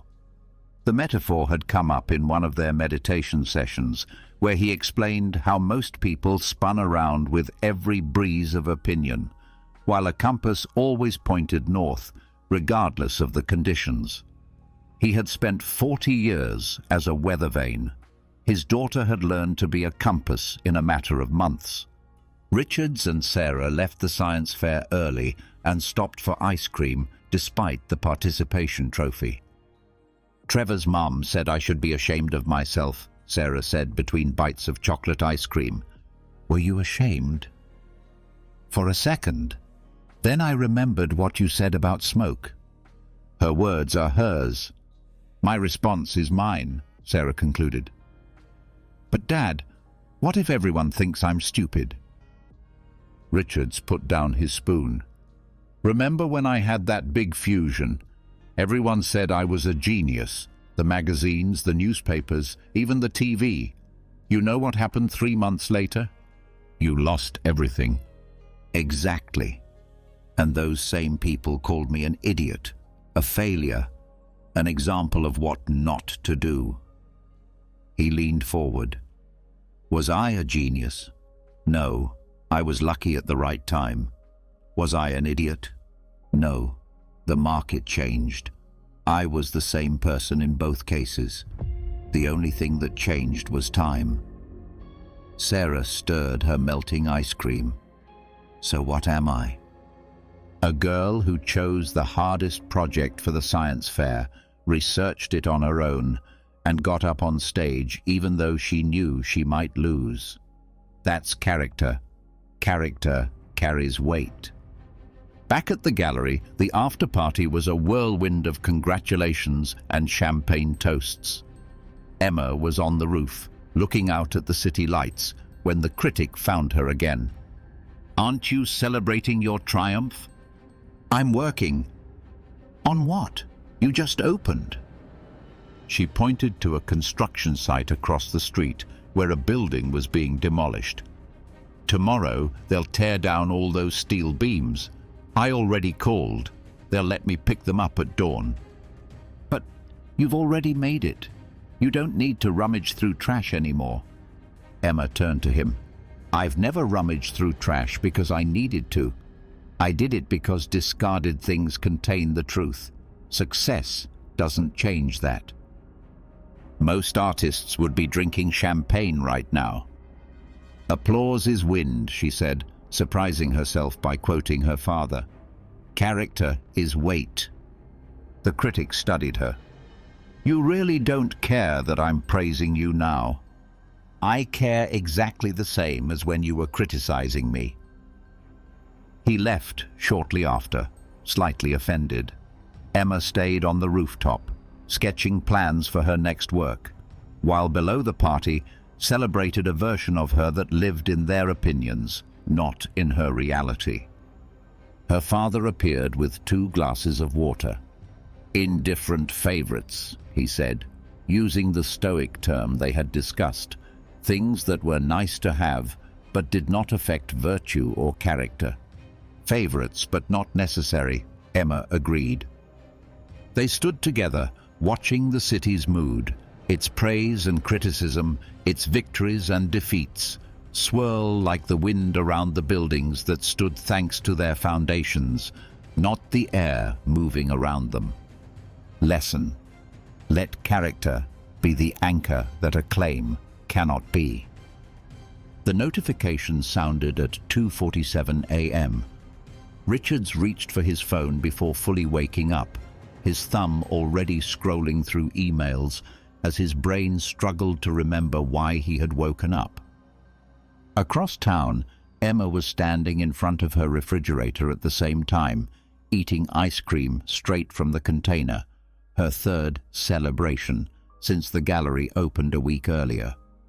In her childhood bedroom, Sarah clicked "Next episode" for the 5th time, abandoning her homework and telling herself she would stop watching after this one.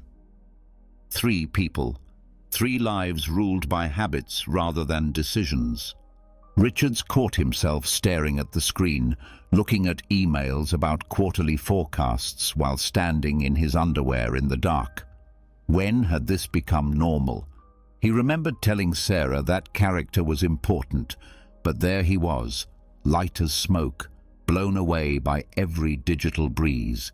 He put his phone in the kitchen drawer, not just turned off, but far away. The apartment seemed strange without its glow.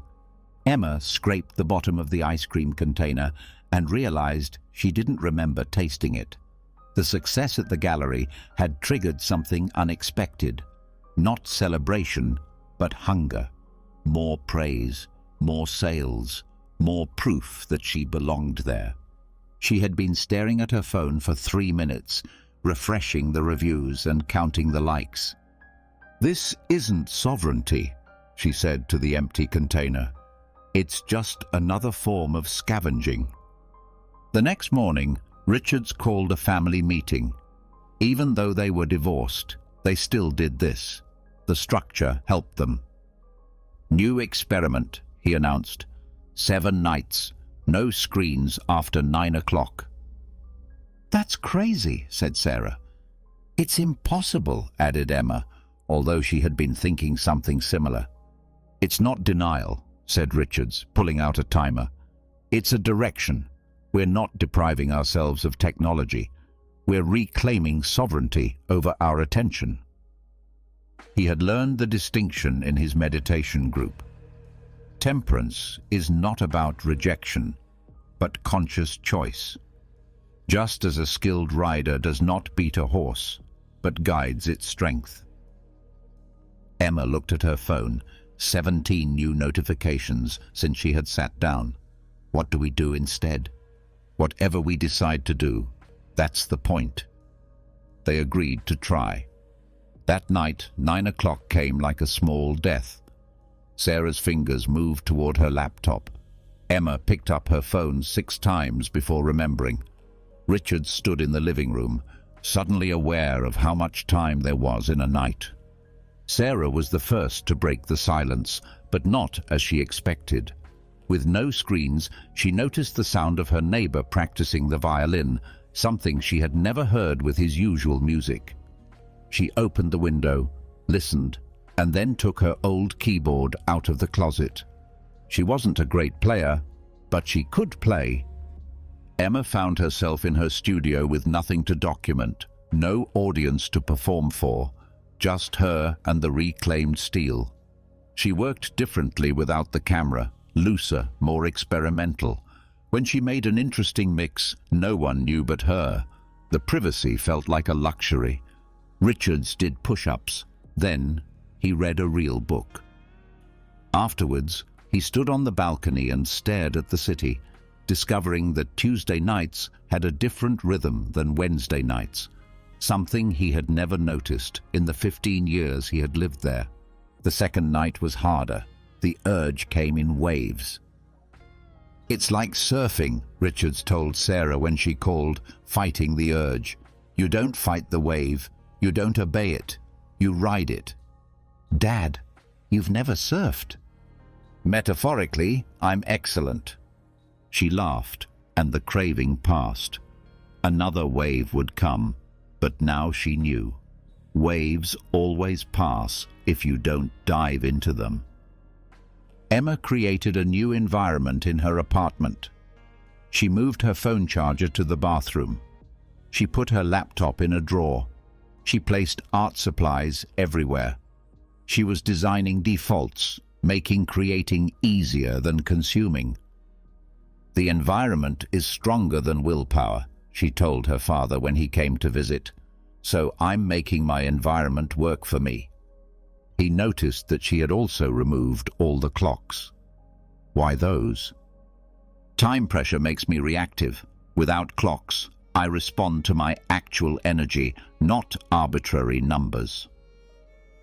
On the fourth night, unexpected things happened. Sarah finished her homework before dinner, not because she had to, but because she had discovered that she actually liked math when she wasn't multitasking. Emma completed 3 new pieces, each more complex than any she had attempted while documenting her process. Richards slept through the night for the first time in 2 years. "It's not hunger," Sarah said at the next family meeting. "It's sovereignty." The metaphor Richards had shared was about taming a strong horse, not breaking its spirit, but channeling its power. Desire was the horse. Discipline was the reins. Freedom was knowing how to ride. The call came from Emma's gallery. Sales were down. They wanted her to focus more on social media, to have more presence, more availability. "I'm available from 10 to 5, she said. "After that, I'm an artist, not a product." "But you're losing momentum." "No, I'm choosing a direction. There's a difference." 7 nights turned into 14, then a month. The restriction became a structure, and the structure became freedom. Sarah's grades improved, not because she studied more, but because she paid more attention. Emma's work deepened. Richards discovered that she actually liked who she was when she wasn't reacting to everything. One night, Sarah showed them something. Trevor from the science fair had posted something cruel about her online, something cruel about trophy kids. 3 months ago, she would have spent hours crafting a response, losing sleep, letting it take over her mind. "Now," she said, closing her laptop, "it's after 9. He doesn't need to know what I do at night." Lesson: freedom grows where discipline leads. The offer came on a Tuesday. Sarah stared at the early admission letter from MIT, which was contingent on her giving up her current research project to join their summer program, which started in 2 weeks.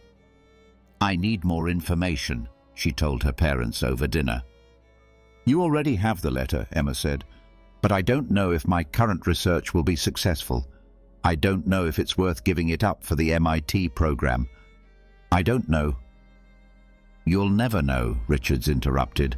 "Not completely, not in advance." He had learned that the hard way when Joe left. He had hoped for clarity that never came, a perfect moment of understanding. But life offers no certainties, only the next step, which appears as a rung just as you lift your foot. Emma was facing her own decision.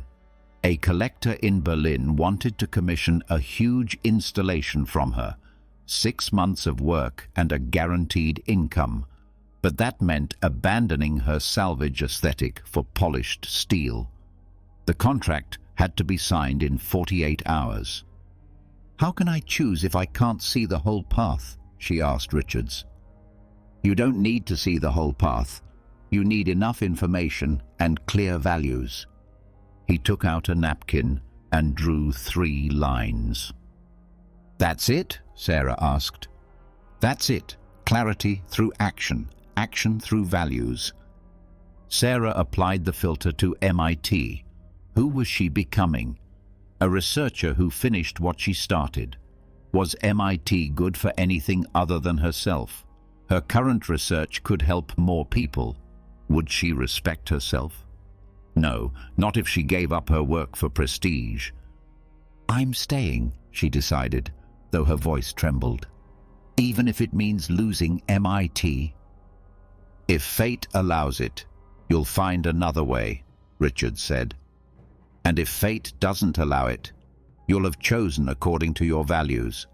That's the only success we really control. Emma struggled further. The fellowship would secure her finances and allow her to help her father with medical expenses. But working on polished steel felt like a betrayal of everything she had discovered. She called Ananya.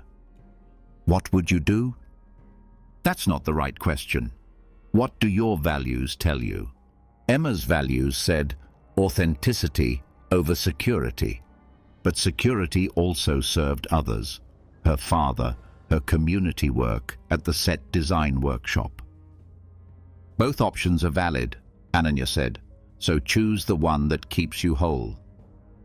Emma realized she was trying to think her way to certainty, but some stones only appear after you step on them. She picked up the steel she had salvaged and began working without a plan. 3 hours later, she had a proposal. She would create the installation using materials salvaged from Berlin itself: abandoned U-Bahn rails, pieces of the wall, industrial debris, polished where it served the work, untreated where it didn't. He sent it off without knowing if it would be accepted. "Clarity through action," he muttered.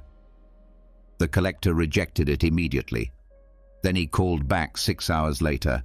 They had shown it to the committee at the installation site, who loved the idea of making Berlin's history tangible. Sarah's situation became complicated. MIT called her directly. They would review her current research and possibly incorporate her into their program. But before the review, they needed her decision. "That's backwards," she complained. "That's life," Richard said. "We choose with partial information and then deal with what comes." She wrote her 3-line filter on a card and took it to school. Trevor cornered her during lunch. "I hear you might be turning down MIT. That's stupid." "Based on what values?" "Based on reality. You have to take the best offer." "The best according to what criteria?" He looked at her as if she had spoken Finnish. Sarah realized that most people never questioned their criteria. They inherited them, absorbed them, never examined whether prestige, security, or comfort fit who they were becoming. "I choose based on my values," she said. "You choose based on yours." Values don't pay the bills. Neither does fear, but at least values let you sleep. That afternoon, she announced her decision: yes to MIT, but only if they supported her current research. If not, she would stay at Jefferson High School. Either outcome would teach her something. Richards was facing his own springboard. His meditation group was disbanding. The instructor was moving to Colorado. He had been asked to replace him. "I'm not qualified," he told them. "Show up. Practice. You've changed. That's qualification enough." He applied his 3 phrases. Who was he becoming? Someone who helped others find stability. Did that serve a purpose beyond himself? Obviously. Would he respect himself? Only if he tried. "If fate allows," he said, "I'll do my best." The first class she taught was a disaster. She forgot half the instructions, got confused with the breath counts, and her voice shook. But people came back, not because she was perfect, but because she was authentic. "Clarity through action," she told them. "We learn by doing, not by waiting to be ready." MIT accepted Sarah's conditions. The assignment transformed Emma's career. Richards's meditation group grew, but even if the results had been the opposite, they would have discovered something crucial. When values decide, fear recedes. The steps appeared as they went along, not before. The path became clear as they walked, not as they waited. And every choice based on values, regardless of the outcome, became a success in itself. Lesson: when values decide, fear recedes. Emma arrived at the youth center before dawn, 3 months after her assignment in Berlin launched her career. There were no photographers or social media updates, just her, a truck full of salvaged materials, and a broken sculpture garden that hadn't been repaired in 5 years. She had discovered it by chance while delivering some pieces to a nearby gallery. Children were playing basketball on the cracked concrete, the edge of the court lined with twisted metal that had once formed playful animals, now dangerous rusted shapes behind caution tape. The city says it will cost $30,000 to remove it, the director had told her, $40,000 to replace it, so it stays broken. Emma didn't offer. She just showed up. When the center opened, she had removed 2 of the most damaged pieces, leaving clean spaces. No note, no signature. When she returned the next morning, the children were already playing where danger had once lurked.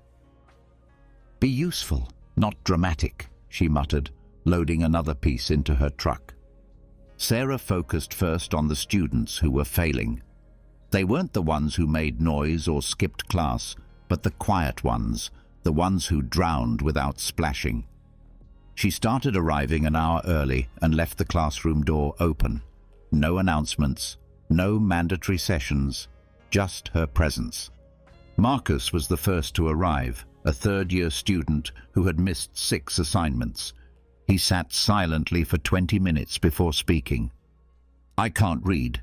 The words get mixed up." Sarah didn't think much of it. She found large print versions, taught him how to use colored sheets, and put him in touch with a dyslexia specialist. When his grades improved, she didn't take credit at the teacher meeting. The victory was his, not hers. "Why don't you mention your private lessons?" Trevor asked her, seeing that she was once again overlooking the recognition. "Lighthouses don't announce that they're shining, they just shine." Richards organized building maintenance without anyone asking him to. The janitor had quit. The management company was useless, and the elderly residents had trouble with basic things. Burned-out light bulbs in the hallways, jammed mailboxes, a front door that wouldn't lock. He bought the materials with his pension. He fixed things at night when no one was around. When Mrs. Chen tried to pay him, he pretended not to understand. When Mr. Williams left him a thank you note, Richard said he didn't know anything about it. "Someone fixed the lock on my door," Williams told him in the elevator. "What nice neighbors we have in this building," Richards replied. The meditation group noticed his absences, his tired eyes at the morning sessions. But Richards never offered an explanation. Service was not a currency to be traded for admiration. Emma's anonymous repairs at the youth center continued for weeks. Each dawn, another hazard was removed, another section cleaned. The director installed a camera to capture her guardian angel. When she saw Emma in the footage, she waited for her in the parking lot. "You're that artist from the installation in Berlin." Emma continued unloading tools. "I'm just someone with a pickup truck. We could get you noticed, get you some recognition. Then I wouldn't come anymore." "But your reputation, the positive press." Emma stopped. "My work speaks in galleries. But service? Service whispers. The moment it shouts, it becomes performance." She convinced the director to keep quiet, although it was clear that she found it disconcerting. In a world where every gesture was documented, anonymous help seemed almost suspicious. Sarah's morning sessions grew. 5 students became 10, then 15. She brought coffee, homemade muffins, never mentioning the cost or the time. When the director suggested making it official, extra pay, a formal program, Sarah refused. Official means paperwork, metrics, obligations. This works because it's simply human. One morning, she found Lindsay crying in the hallway. A senior, full scholarship to Princeton, paralyzed by imposter syndrome. Sarah didn't give her a motivational speech. She told her about her own fears at MIT, the nights she wondered if she was smart enough, good enough, enough. You know what helped me? Remembering that Princeton chose you to contribute, not to be perfect. Be useful, not dramatic.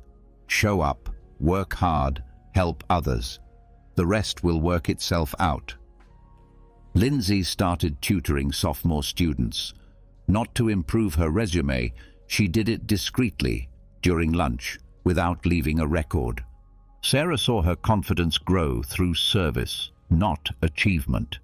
Richards discovered that Mr. Petrov hadn't left his apartment in 3 weeks. He was depressed after the death of his wife, compounded by the shame of asking for help. Richards didn't make him a project. He simply knocked on his door every morning with an extra breakfast. "I've done too much," he lied. Little by little, Petrov began to accompany him on his walks, then to the meditation group, then to volunteer at the food bank. Richards never treated him as a rehabilitation success story, just as a neighbor, a friend. "You saved me," Petrov told him one day. "You saved yourself. I just brought eggs." Emma finished the repairs at the youth center at night during a storm. The last piece, a climbing frame so rusty it could collapse, took 6 hours to dismantle safely. She left just as dawn was breaking, soaked and exhausted. That afternoon, she received a commission for a huge public sculpture, something that celebrated community service. She almost laughed. Art about service while real service went undone. She turned down the commission and sent the money she would have earned to the youth center anonymously.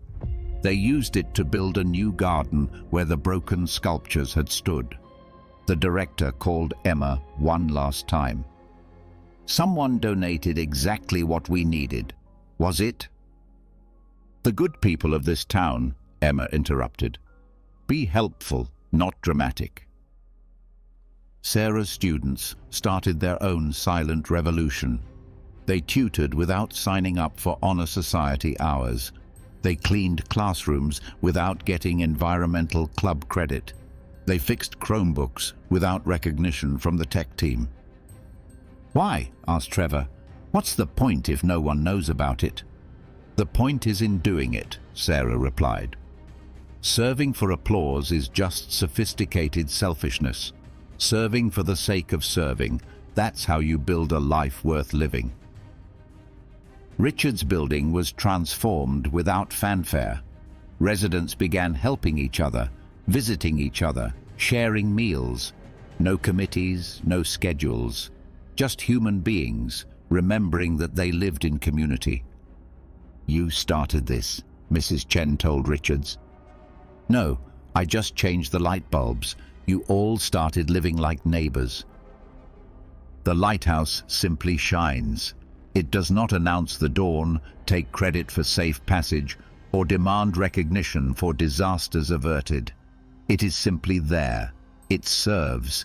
It illuminates without distinguishing between worthy and unworthy ships. Emma now welded in private, creating pieces she would never sell or show, gifts she left anonymously where beauty was needed. Sarah taught students who would never know her name, ghosts she helped on their journey through life. Richards maintained a building, a meditation group, and a dozen quiet friendships that asked for nothing more than his presence. Be useful, not dramatic. Let service be your own reward. They discovered that the good life was inevitably good for others, not as performance or charity, but as a natural expression of consistently lived values. Lesson: the good life is good for others. Emma arrived at the manufacturing workshop and found chaos. Her apprentice Marcus had botched a crucial weld, ruining 3 days of work. The other workers stood frozen, waiting for the explosion that usually followed costly mistakes. Emma examined the botched joint. She took a deep breath from her diaphragm and exhaled slowly through her nose. She kept her shoulders straight and her hands relaxed at her sides. "Get the angle grinder," she said to Marcus. "Let's cut it off cleanly and start again."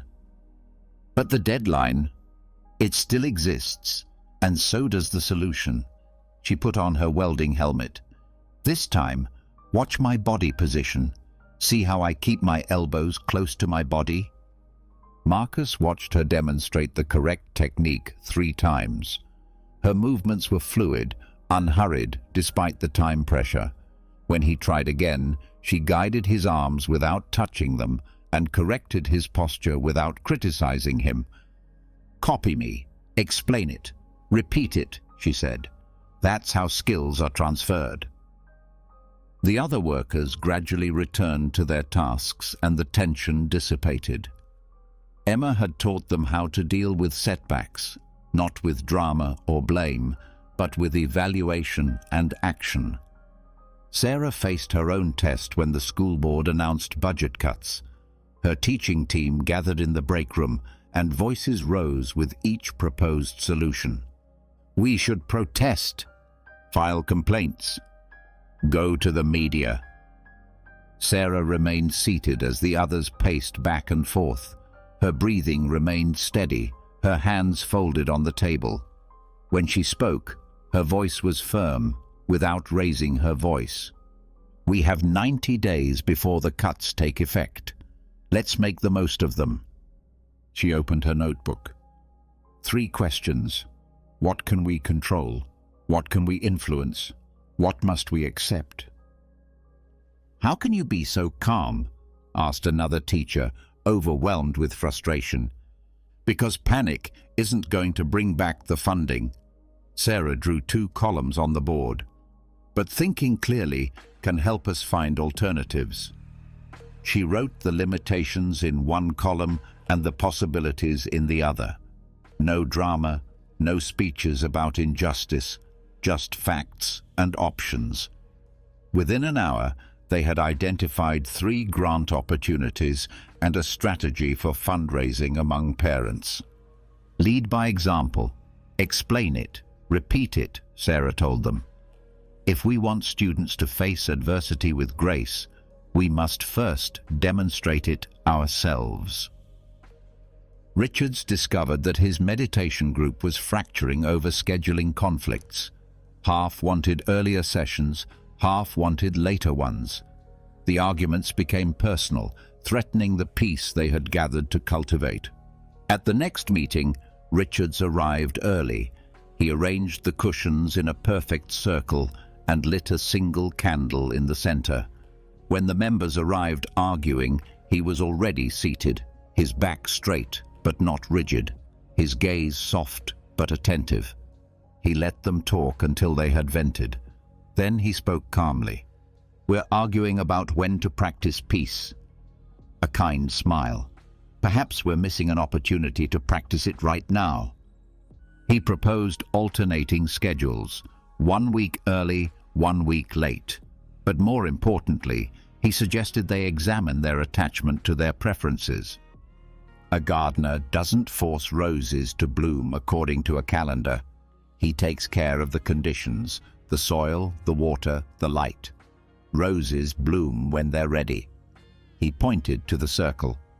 We take care of the conditions for awareness, when matters less than how well we care. Model it, explain it, repeat it. Emma posted a single rule in the manufacturing workshop. Excellence is the norm, not the exception. No lengthy manuals or complex policies. Just one rule that everyone could see and understand. When Marcus made his first perfect weld, Emma called everyone over. "Look at this penetration. See the uniform wave pattern?" She praised him specifically in public. "This is what we're looking for." Later, when she found safety violations, she addressed them privately, one-on-one. "Your skill is solid. Your safety habits need improvement. Here's what I've observed." No shame, no theatrical disappointments. just clear feedback and specific corrections. Sarah transformed her teaching team through micro-actions. She graded exams during lunch while others complained, demonstrating that action was more important than discussion. She shared resources freely, modeling abundance rather than scarcity. When conflicts arose, she mediated with questions, not judgments. "What outcome is best for the students?" became her motto. A colleague who was initially resistant began to mimic Sarah's approach. Then another. By the end of the semester, her department had the highest student satisfaction ratings, despite budget cuts. "You've changed the whole culture," the director observed. I changed my response. Others decided to follow me. Richard's meetings went from complaint sessions to problem-solving workshops. He arrived with simple agendas written on index cards. He began with 60 seconds of silence, not imposed, just as an example. He addressed problems without pointing fingers. Pay attention to the trash rather than "someone keeps leaving trash everywhere." Lead by example. Explain. Repeat. Ms. Chen began copying his approach with her grandchildren. Mr. Petrov used it at the food bank. The ripples spread beyond the building, beyond intention. Marcus, Emma's apprentice, eventually surpassed her technical skills. The day he corrected her technique, respectfully and specifically, she smiled. "Well done. Show me again." She became the student without drama or wounded pride. The other workers watched her learn from someone she had trained, and they saw leadership as service, not status. A gardener cares for the conditions. They don't yell at seeds to grow faster. They don't blame the soil for being depleted. They add nutrients, adjust the light, keep the moisture constant. They create environments where growth is inevitable. Your example is your most eloquent speech. It's not the words you choose for meetings or the policies you write for manuals. It's the small actions, the constant presence, the difference between what you say and what you do. That's where leadership lies. Lesson. Your example is your most eloquent speech. The email arrived at 11:47 p.m. Sarah read it 3 times, and each time she did, she clenched her teeth tighter. The superintendent had revoked the grant she had fought for 6 weeks to secure. No explanation, just bureaucratic language about changing priorities. Her fingers hovered over the keyboard. The response formed itself. Harsh words about incompetence, about broken promises to students, about administrators who had never set foot in a real classroom and were making decisions about real education. She typed the first sentence. She deleted it. She typed another. Her pulse was pounding in her temples. Pause. Investigate. Continue. She closed her laptop. She set a timer for 10 minutes. He walked to the kitchen and filled a glass with cold water, feeling its weight and temperature against the palm of his hand. The anger was still there, burning, legitimate, but now he could examine it instead of drowning in it. What value was threatened? Trust. He had made promises to his team based on that approval. He felt his integrity had been compromised. The timer went off. He returned to his laptop and drafted a different email, professional, specific, requesting clarification and a meeting. The fire burning in his chest had become a controlled flame, still hot but contained, with a purpose. Richards heard the screams through the wall of his apartment at 2 in the morning. The couple next door, whose fights had intensified in recent weeks. This time, something broke. Glass shattered. His first impulse was to bang on the door, shout louder than them, and threaten to call the police. The old Richards would already be in the hallway, matching their chaos with his own. Instead, pause, investigate, proceed. He sat down on his meditation cushion. He counted his breaths, 4 in, 6 out. The anger was real. They were disturbing his peace, possibly hurting themselves. But anger added to anger only multiplied the destruction. What value was threatened? Safety, peace, the well-being of the community. After 3 minutes, he knocked on the door, firmly but not aggressively. When the husband opened the door, his face red with anger, Richard spoke from within. "I heard glass breaking. Is everyone okay?" The unexpected calm broke his pattern. The woman appeared behind her husband, with a small cut on her hand from cleaning up a plate that had been thrown. "I have a first aid kit," Richards offered. No judgment, no lectures, just practical help. Emma discovered that her new employee had been bad-mouthing her to the floor manager, suggesting that her methods were old-fashioned and that he could run the store better. She overheard him in the break room, listing her supposed failures to anyone who would listen. Rage consumed her. Every cell in her body wanted to go over there, fire him on the spot, and set an example that would resonate throughout the store for years to come. Pause. Investigate. Proceed. Instead, she headed for the loading dock. She let the cold air hit her face. She counted the rivets on the steel door, 1 to 30, then backwards. Her anger transformed into something useful, information about boundaries to set and rules to reinforce. What value was threatened? Respect, team cohesion, the culture she had built over years of patient work. She scheduled a meeting with him for the next morning. She spent the night drafting specific points, examples of behavior and clear consequences. It wasn't an attack. It was a recalibration. "Your technical skills are solid," she began the next day, her voice steady as a welding torch. "Your professional conduct needs immediate adjustment. Here's what I've observed." She laid out the facts without getting heated. She set expectations without drama. The fire had become a forge, hot enough to shape, controlled enough not to destroy. Sarah's meeting with the superintendent revealed the real reason for the change of heart: political pressure from board members with conflicting interests.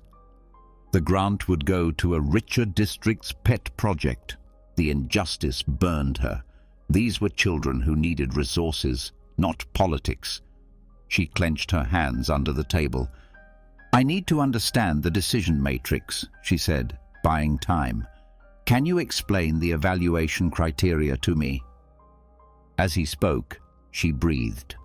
She translated his corporate jargon into concrete data. She found the gaps in the logic, the points where student welfare had been sacrificed for political convenience. Pause. Investigate. Continue. She didn't explode. She didn't resign in protest. Instead, she requested that the decision be documented in writing with specific criteria. Then she contacted 3 journalists who covered equality in education. "Anger is energy," she told her team later. "We can let it burn everything down, or we can use it to build something better." Richards developed a protocol and wrote it down on a card that he kept in his wallet. When his meditation group faced another conflict, this time between tradition and innovation, he applied the protocol publicly. "I notice anger rising about changing our format." Pause. Breathe. "What I feel threatened is continuity, the security of familiar practices." Another breath. 10 years from now, will the specific format matter more than the fact that we kept the practice together?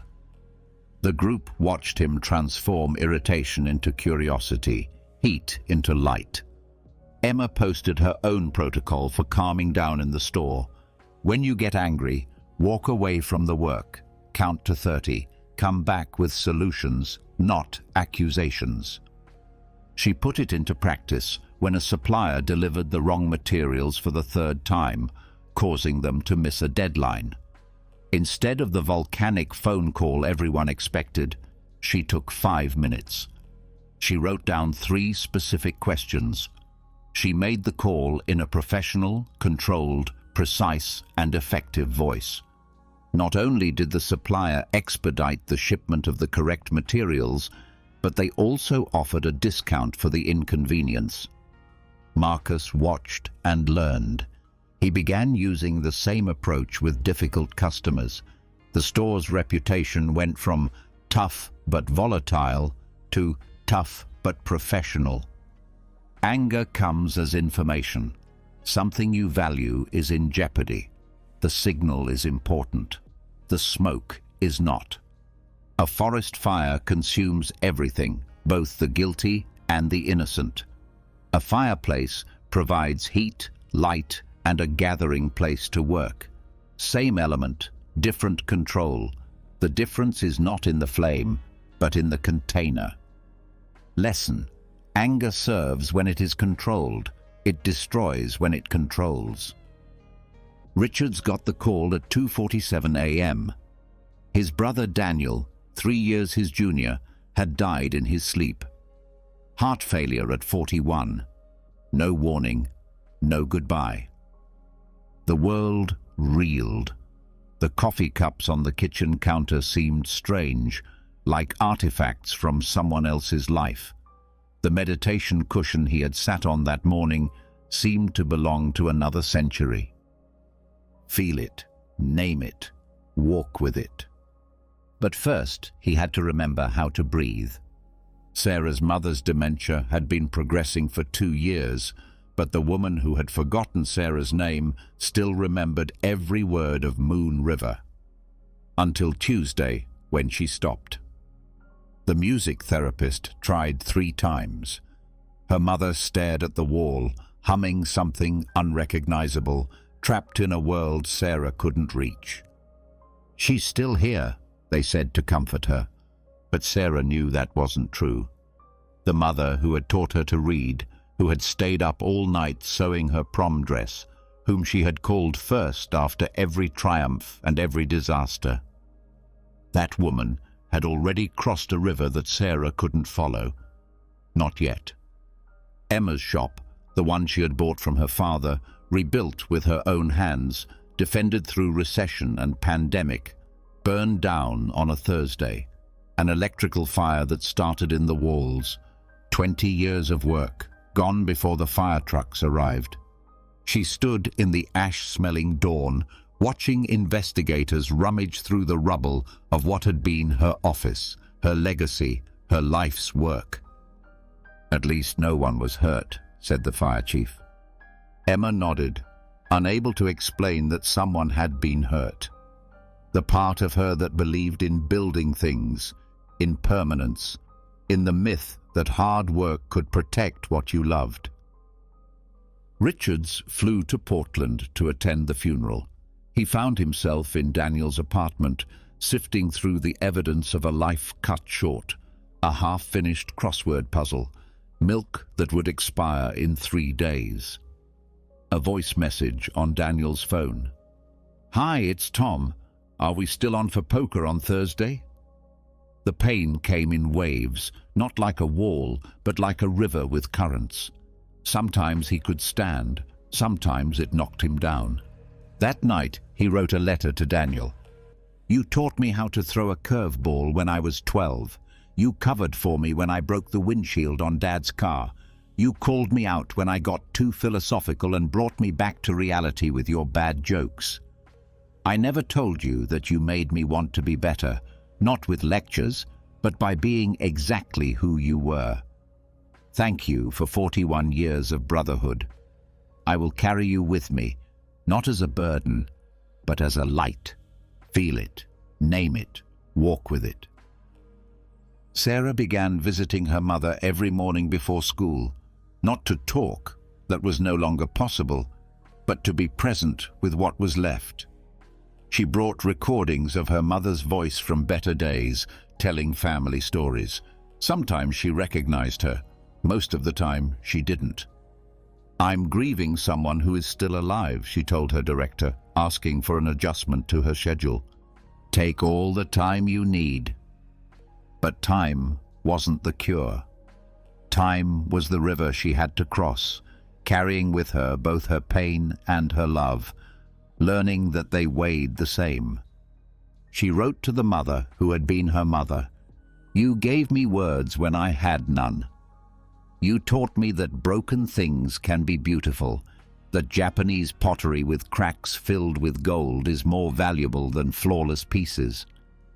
I'm trying to fill these cracks with gold, Mom, trying to honor your teachings even when I lose your presence.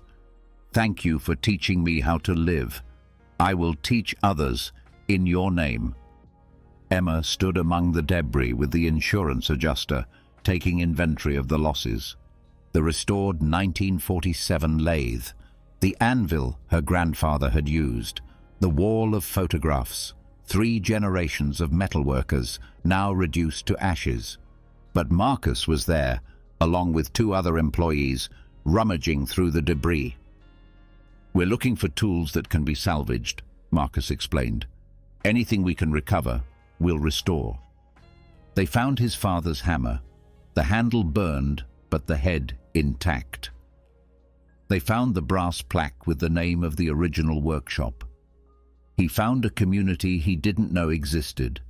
Competitors offering workspace, customers setting up a fund for reconstruction, suppliers granting credit without being asked. Feel it, name it, walk with it. He wrote a letter to the workshop. "You held up my father's dreams and mine. You gave us a purpose, a community, a place to transform raw materials into useful things. The fire took your body, but not your spirit. It lives on in every piece we make, in every apprentice we train, in every problem we solve. Thank you for 20 years of refuge. I will rebuild, not to replace you, but to honor what you taught us, that making things matters, that work is love made visible." The weight of grief does not diminish, but it changes. It transforms from rock to river stone, polished by acceptance, light enough to carry. Richards returned to her meditation group and shared her protocol for grief. 3 breaths to connect with the earth. Name what you have lost. Name what remains.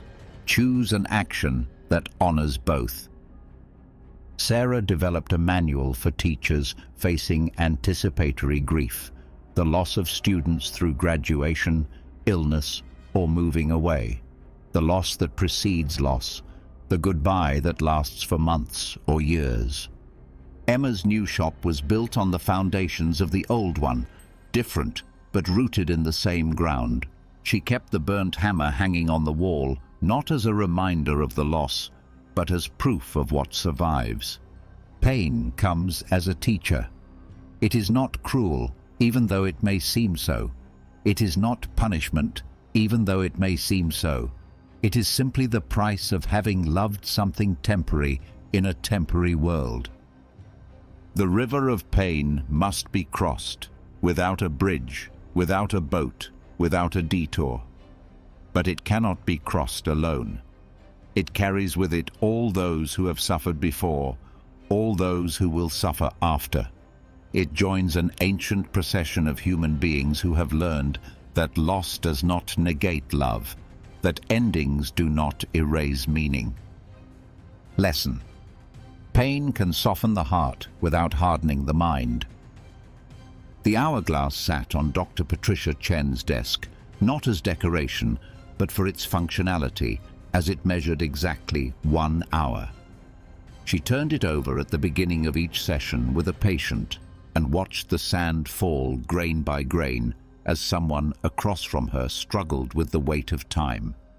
"I keep putting off the book," said her patient, a programmer named Marcus, who had survived a heart attack at the age of 38. "I keep thinking I'll write it when things calm down." Patricia pointed to the hourglass. It was now half empty. "Things never calm down. The sand never stops falling. Marcus watched the narrow stream of grains. It's terrifying. Only if you don't use your sand wisely. She had started using the hourglass after her own diagnosis. Stage 3, detected early, good prognosis, but no guarantees. The oncologist had shown her the survival curves, the statistical projections, the 5-year rates, numbers that meant everything and nothing. That night she bought the hourglass. She began turning it over every morning and asking herself, if this were the last time I turned it, how would I spend these grains? Remember that you are going to die, so live correctly. James Rodriguez had a photo on his dashboard, not of his family, but of a cemetery. Specifically, Section G, Plot 447, where a tombstone with his name already engraved awaited him. Only the date was missing. He had bought it after his brother died at the age of 52, the same age as his father.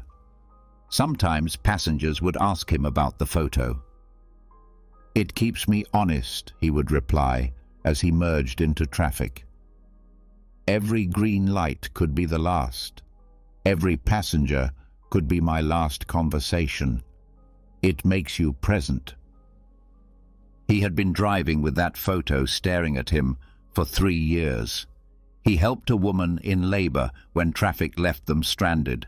He convinced a teenager not to do something irreversible. He returned a wallet with $8,000 in cash because the time he had left was too precious to waste on theft. "Death isn't the opposite of life," he told his nephew while teaching him to drive. "It's the frame that makes the photo valuable." Nina Patel lit 40 candles on her 40th birthday, not on a cake, but in candle holders arranged throughout her apartment. Each flame represented a year lived. She would light one more each birthday until she couldn't. "Morbid," her sister called it. "Clarifying," Nina corrected her. She had started the ritual after watching her mentor die, not death itself, but the way he faced it, bitter about unfinished business, angry about the time he had left, as if death were a surprise rather than the only appointment we all have. Nina walked among her 40 flames, using each one to light others, candles she would give away, symbols of what she could pass on while her own wick still burned. "Remember that you will die, so live correctly." The group visiting the cemetery followed Elena through Section C, passing monuments with forgotten names. She had started organizing these visits after her husband's funeral, finding peace among the gravestones that proved that everything has an end. This was Margaret Chen. She paused in front of a simple gravestone. 1892 to 1967. Mother, teacher, gardener. 75 years compressed into 7 words. A young couple in the group held each other's hands more tightly. "This isn't to scare you," Eleanor continued. "It's to make you focus. If you had 7 words on your gravestone, what would they be? More importantly, what would you do today to earn them?" She led them to the oldest section, where the dates had been erased, leaving only shapes in the stone. Now they are anonymous. But they lived, loved, fought, celebrated, just like us. The only difference is that their sand has fallen away. Back at the entrance, she handed each visitor a small jar of sand. About as much as a day's worth, 24 hours of grains. Spend them knowing they won't come back. Marcus, Dr. Chen's patient, finally started his book, not someday, but that very Tuesday, right after the session. 1 page, then another. The hourglass on his desk, which now turned over every morning with the question, "What is worthy of these falling grains?"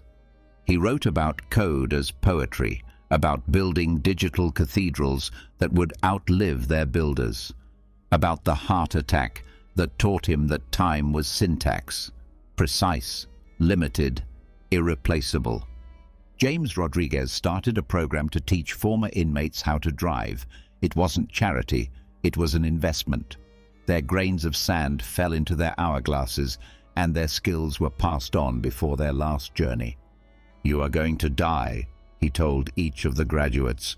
"The question is whether you will live before that." Nina's 40 candles became 50, then 55.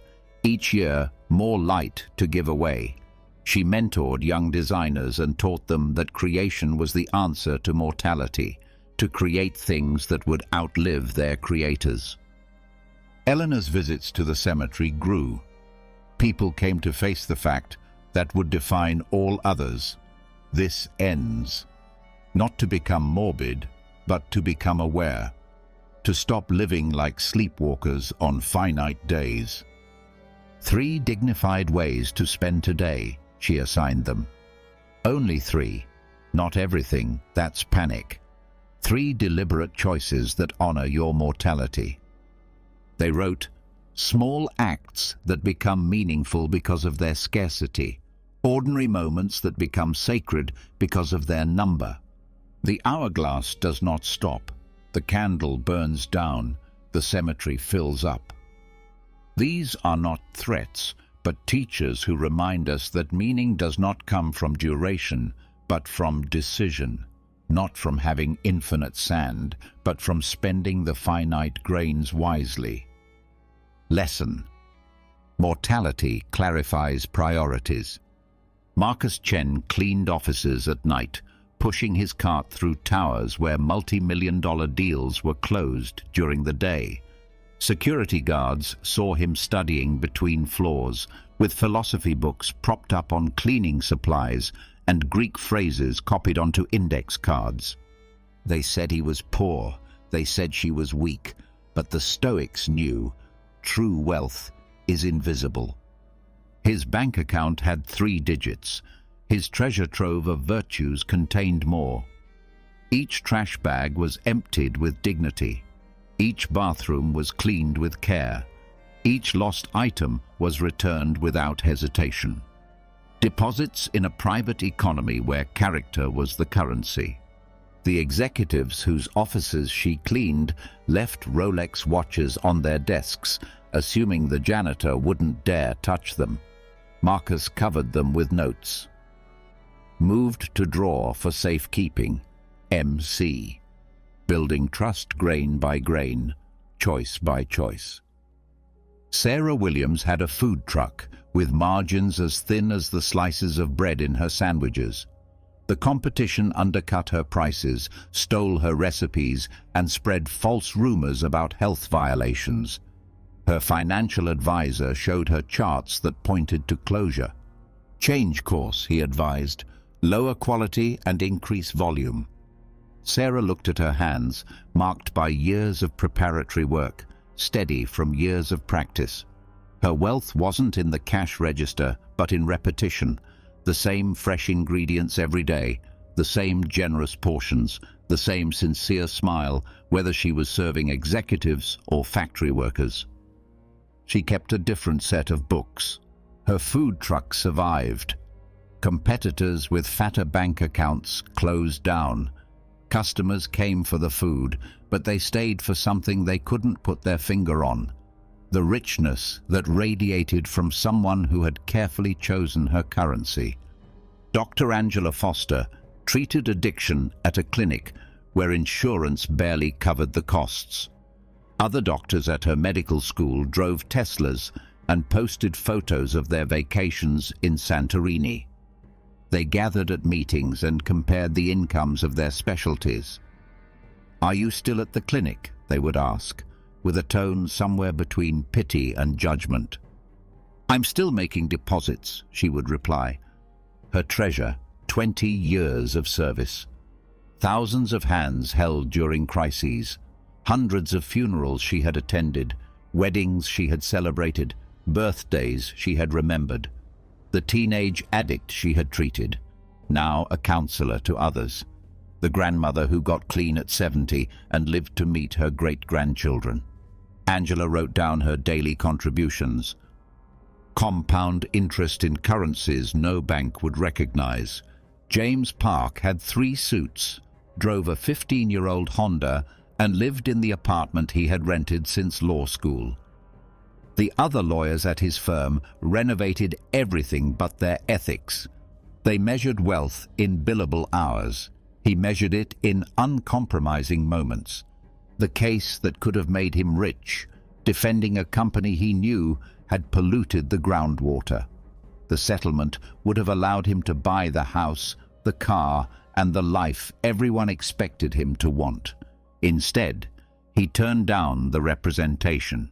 He lost the bonus. He put the deposit in his virtue account, his integrity intact, and his dreams unclouded. They said he was poor. They said she was weak. But the Stoics knew true wealth is invisible. His colleagues bought vacation homes. James bought time, pro bono hours for tenants facing eviction, immigrants in need of representation, small organizations fighting big injustices. Each case was a deposit, each victory, interest earned. Elena Vasquez taught 5th grade in a district where she paid for supplies out of her own salary and never received recognition. Less experienced teachers left for private schools where they doubled their salaries. She stayed, making deposits that others couldn't see. Tuesday's entry. Her students grew up and became doctors, teachers, engineers, and artists. They sent her letters. You taught me to value other kinds of wealth. You showed me that there is wealth beyond money. You were the first person who made me feel valuable. Elena kept these letters in a box labeled "Interest Paid Back." Marcus finished his degree by studying between night shifts. On graduation day, the executives whose offices he had cleaned for 6 years sat in the audience as their children received the same diplomas. They had never known he was a classmate. He started his own cleaning company, not to escape work, but to transform it. All employees were trained in his private economy, dignity in all tasks, integrity in the small details, discipline in daily practice, a strength of character that no recession could drain. Sarah's food truck became 2, then 5. They weren't franchises, but apprenticeships. She taught her currency, quality over quantity, consistency over appearance, relationships over transactions. Each truck functioned as a mint, creating value that accountants couldn't quantify. Dr. Foster's patients created a scholarship in her name, not because she asked for it, but because they had learned her accounting system. Recovery wasn't about avoiding substances, but about making deposits. Every meeting attended, every truth told, every hand extended to someone newer in sobriety. James became a judge. The nominating committee highlighted his modest financial portfolio and strong ethical record. On the bench, he counted a different kind of wealth. Justice dispensed, precedents set, lives redirected through fairness rather than favoritism. Elena retired with the same savings account she started with, but withdrawing the interest that had accumulated over decades. Her former students visited her, called her, wrote to her. Her success was her compound return, her character, her distributed wealth, the ledger that each one kept. They recorded the day's contributions, small amounts in a private economy where virtue was the only currency that could not be stolen, devalued, or made obsolete, where value was practiced in daily deposits, not bought in one-time transactions. The vault of character, built choice by choice, became the only wealth that mattered, invisible to those who counted the wrong coins, invaluable to those who had learned the real exchange rate. Lesson: your value is practiced, not bought. The notification count was 3,847. Marcus Chen stared at his phone screen, his thumb hovering over the red badges that promised urgency, demanded a reaction, and offered nothing. Each beep was a little thief at the gates of his attention. Instead, he deleted the apps. The withdrawal was immediate. Phantom vibrations, compulsive urges to pick up the device, anxiety about missing something that was never really anything. His mind, accustomed to being fed every 30 seconds, screamed for its sugar. Marcus replaced the apps with two sources: a weekly philosophy newsletter and a long-form journalism website he checked on Sunday mornings. High signal, low noise, wells instead of floods. Watch the door, choose water. Dr. Sarah Kim ran a neuroscience lab that studied attention span. She didn't miss the irony.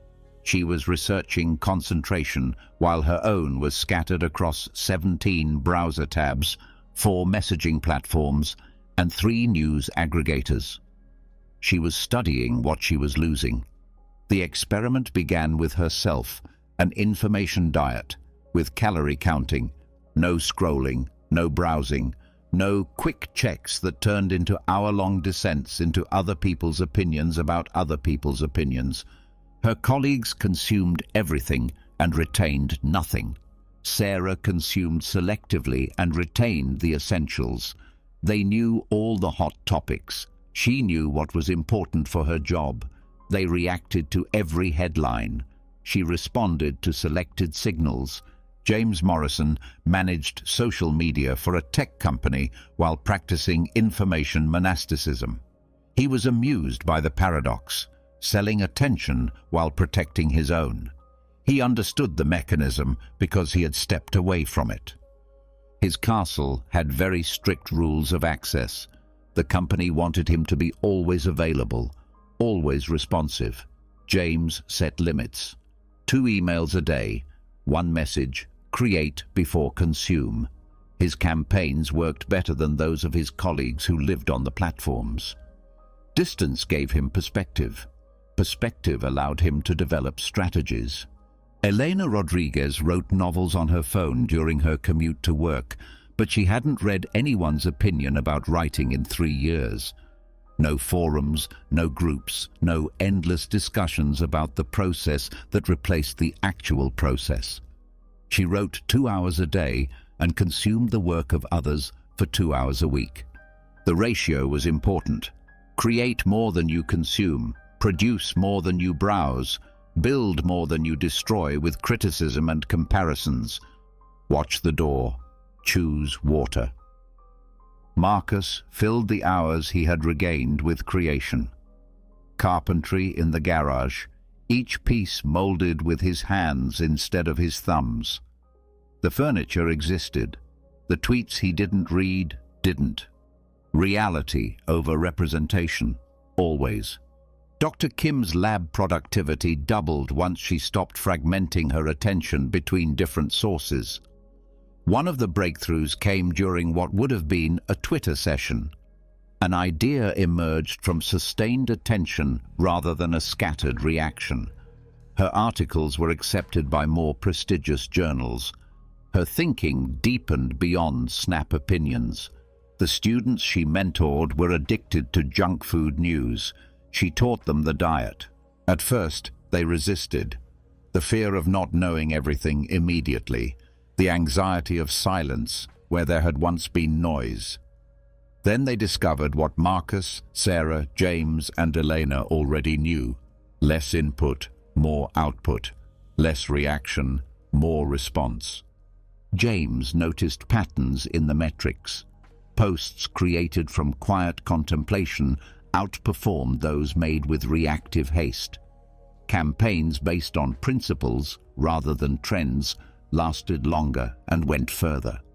The audience sensed the authenticity that came from protected attention. She taught her team the practice.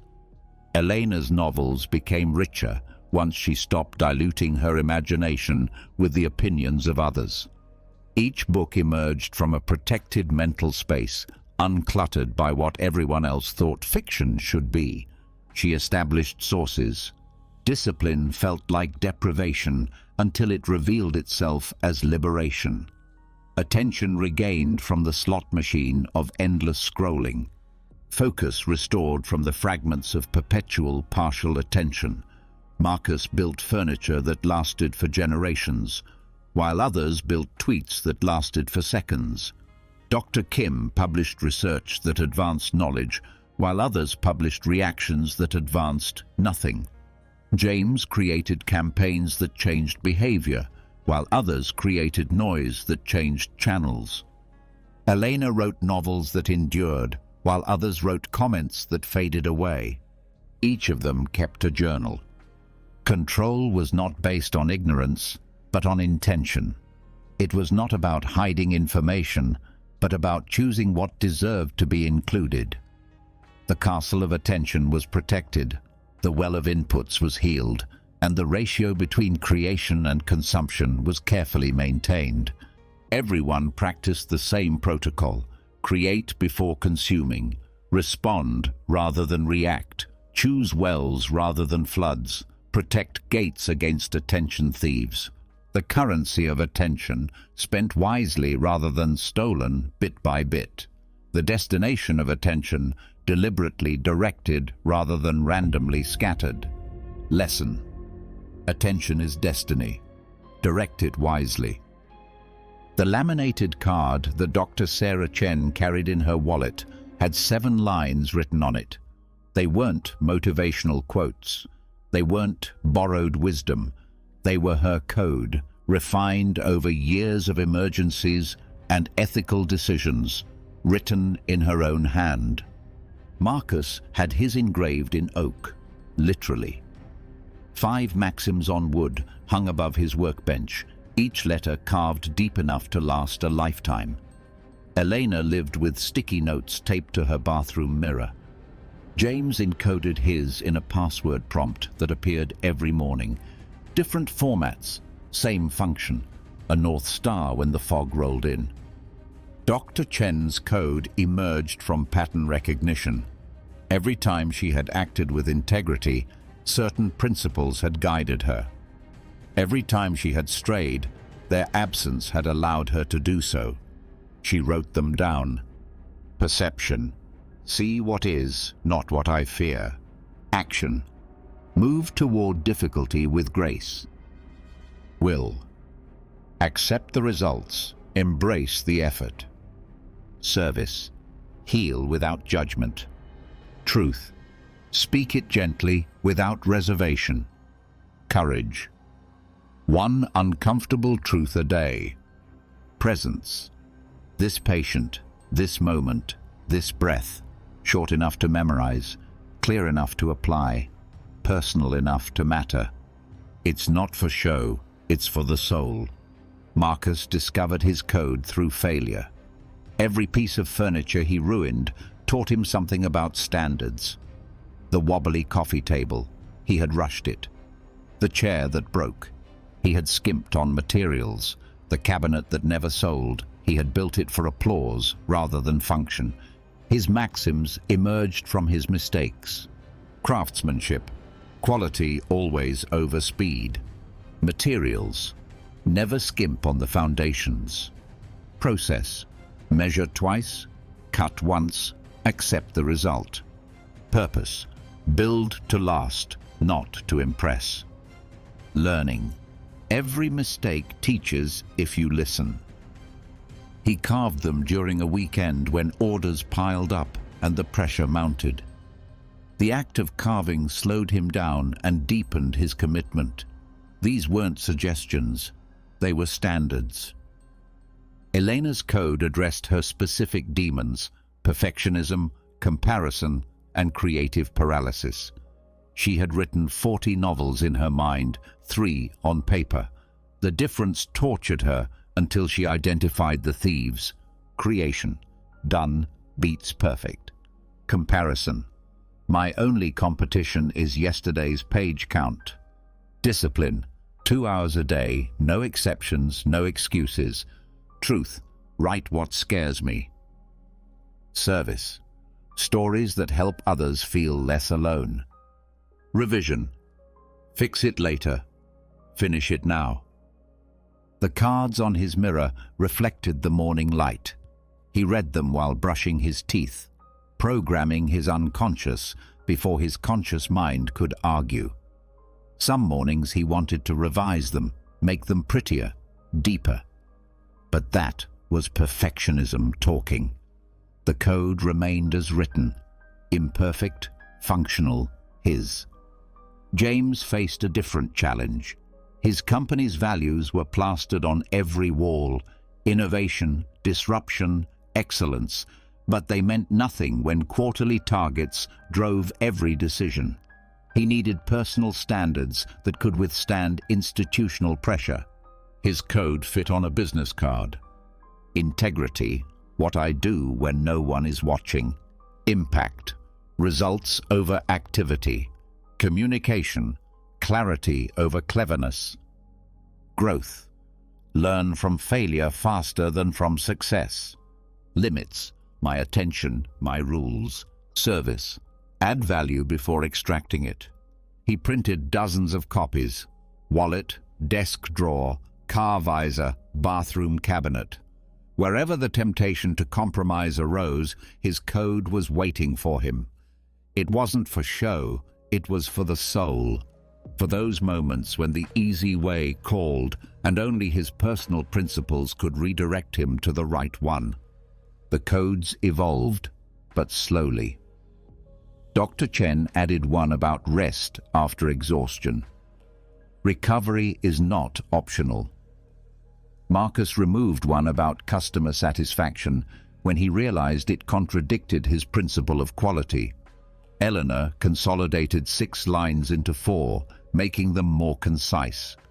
James translated his into questions for difficult decisions. They all discovered the same truth. Specificity mattered more than poetry. Being good meant nothing. Saying a hard truth kindly every day meant everything. Vague aspirations couldn't guide behavior. Clear standards could. The morning ritual became universal among them. Read the code at sunrise, not to memorize it. They had already done that. But to recommit, to remember, to focus before the chaos of the day tested their resolve. Dr. Chen was confronted by a pharmaceutical representative offering incentives that bordered on bribery. Her code made the decision easy. Heal without judgment included judgments clouded by bribes. The decision was made in seconds because the standards had been set for years. Marcus received an urgent order that required lower quality materials to meet the deadline and budget. His carved oak responded clearly. Never compromise the fundamentals. He lost the sale, upheld his standards, and slept without conflict. Elena's editor wanted changes that would make her novel more commercial. Her mirror cards responded, "Write what scares me," and "Stories that help others feel less alone." The book stayed true. It sold fewer copies, but it changed more lives. James's CEO demanded that he implement tracking technology that violated user privacy. The code on his business card whispered, "What I do when no one is watching," and "Add value before you take it." He refused, documented his reasoning, and prepared for consequences that never came. The CEO relented when presented with principled opposition. Each person noted when their code had guided them, when they had violated it, and what they had learned. The document became a personal ethics journal, tracking the gap between stated values and actual behavior. The code simplified difficult decisions by eliminating negotiation. When the rules were clear, decisions became calculations rather than deliberations. Lesson: a clear code simplifies difficult decisions. Review: more repetitions of courage and service. Marcus built furniture, but he had never built a day. Not consciously, not until anxiety attacks forced him to examine how random moments became patterns of panic. His old schedule. Wake up when worry dictated, work until exhaustion demanded, sleep when collapse required. No structure, no intention, just reaction disguised as productivity. The new architecture began with 3 pillars: sunrise, noon, and sunset. A temple of time that kept his values steady as circumstances changed. 5:30 a.m. The alarm was non-negotiable. Postponing it meant giving up. He had placed his phone across the room, forcing himself to move to silence it. Movement meant commitment. The body led and the mind followed. 5:35 a.m. 3 questions while making coffee. He wrote the answers in a notebook, the same pen, the same chair. The repetition carved grooves in his consciousness. Design the day designs you. 6 o'clock a.m. 20 minutes of voluntary discomfort. Cold shower on Mondays, extra weight on Tuesdays. Practice difficult conversations on Wednesdays. Call someone she had been avoiding. The rotation prevented adaptation and kept her courage fresh. 6:30 a.m. Shift time. Pack her daughter's lunch with a note. Send an encouraging email to a struggling intern. Small gestures made before the day demanded its toll. Eleanor's temple had different decorations, but identical pillars. 4:45 a.m. Writing hours, before doubts woke up. No emails, no news, no entries, only outputs. 2 hours of creation while her inner editor slept. 7 o'clock a.m. Review what she had written, but only to ensure continuity. No judging, no revising. Mark problems for later. Maintain momentum now. 7:30 a.m. Plan the rest. 3 MITs, most important tasks. Not 20, not 10. 3. If those 3 were accomplished, the day was a success. Her midday pillar was at 12:30 p.m., a non-negotiable break. She had set 3 alarms: her phone, her clock, and her laptop.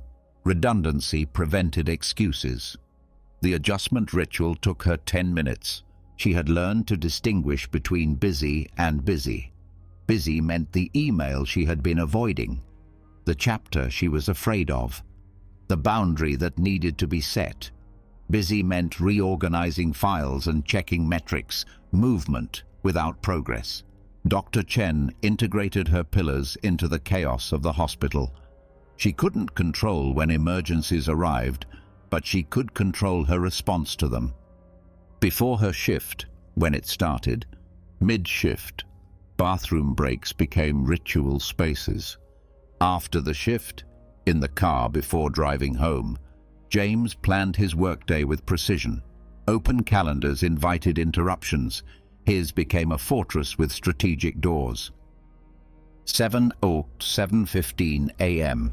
Morning intention, non-negotiable. Assistants knew, unless the building was on fire, there were no interruptions. 12 £100, 12:15 p.m. Lunch began with adjustments, not food. Review the morning's progress. Identify the afternoon's focus. Often, he found that the morning's urgent items had become irrelevant by the afternoon. 5 o'clock to 5:15 p.m. Review the afternoon before heading home. What worked? What didn't work? What relationships needed repair? If-then planning. Sunday evenings. Each person discovered their saboteurs. Marcus fought the urge to skip the morning questions when orders piled up. Elena fought the urge to review instead of write. Dr. Chen resisted the "I'm too tired" excuse.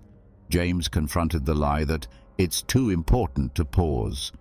The structure included recovery, planned, protected, and non-negotiable. Marcus. Tuesday afternoons in his workshop, no client work, just personal projects. The wooden bowl that served no purpose except to bring joy. the joint that challenged him without consequences. Elena.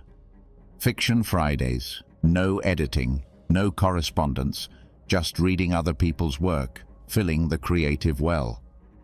Dr. Chen. Tai Chi on Thursday mornings, moving meditation that prepared her for 12-hour shifts, slowness as medicine for speed. James. Weekend mornings with family, phones in a drawer, presence as practice. They tracked the patterns. Marcus realized that his anxiety peaked when he skipped his morning questions for 3 days in a row. Elena's writing suffered when she skipped her nightly revisions. Loose threads became tangled overnight. Dr. Chen's patience evaporated without her mid-shift breaths. James's decisions deteriorated when his adjustment rituals disappeared.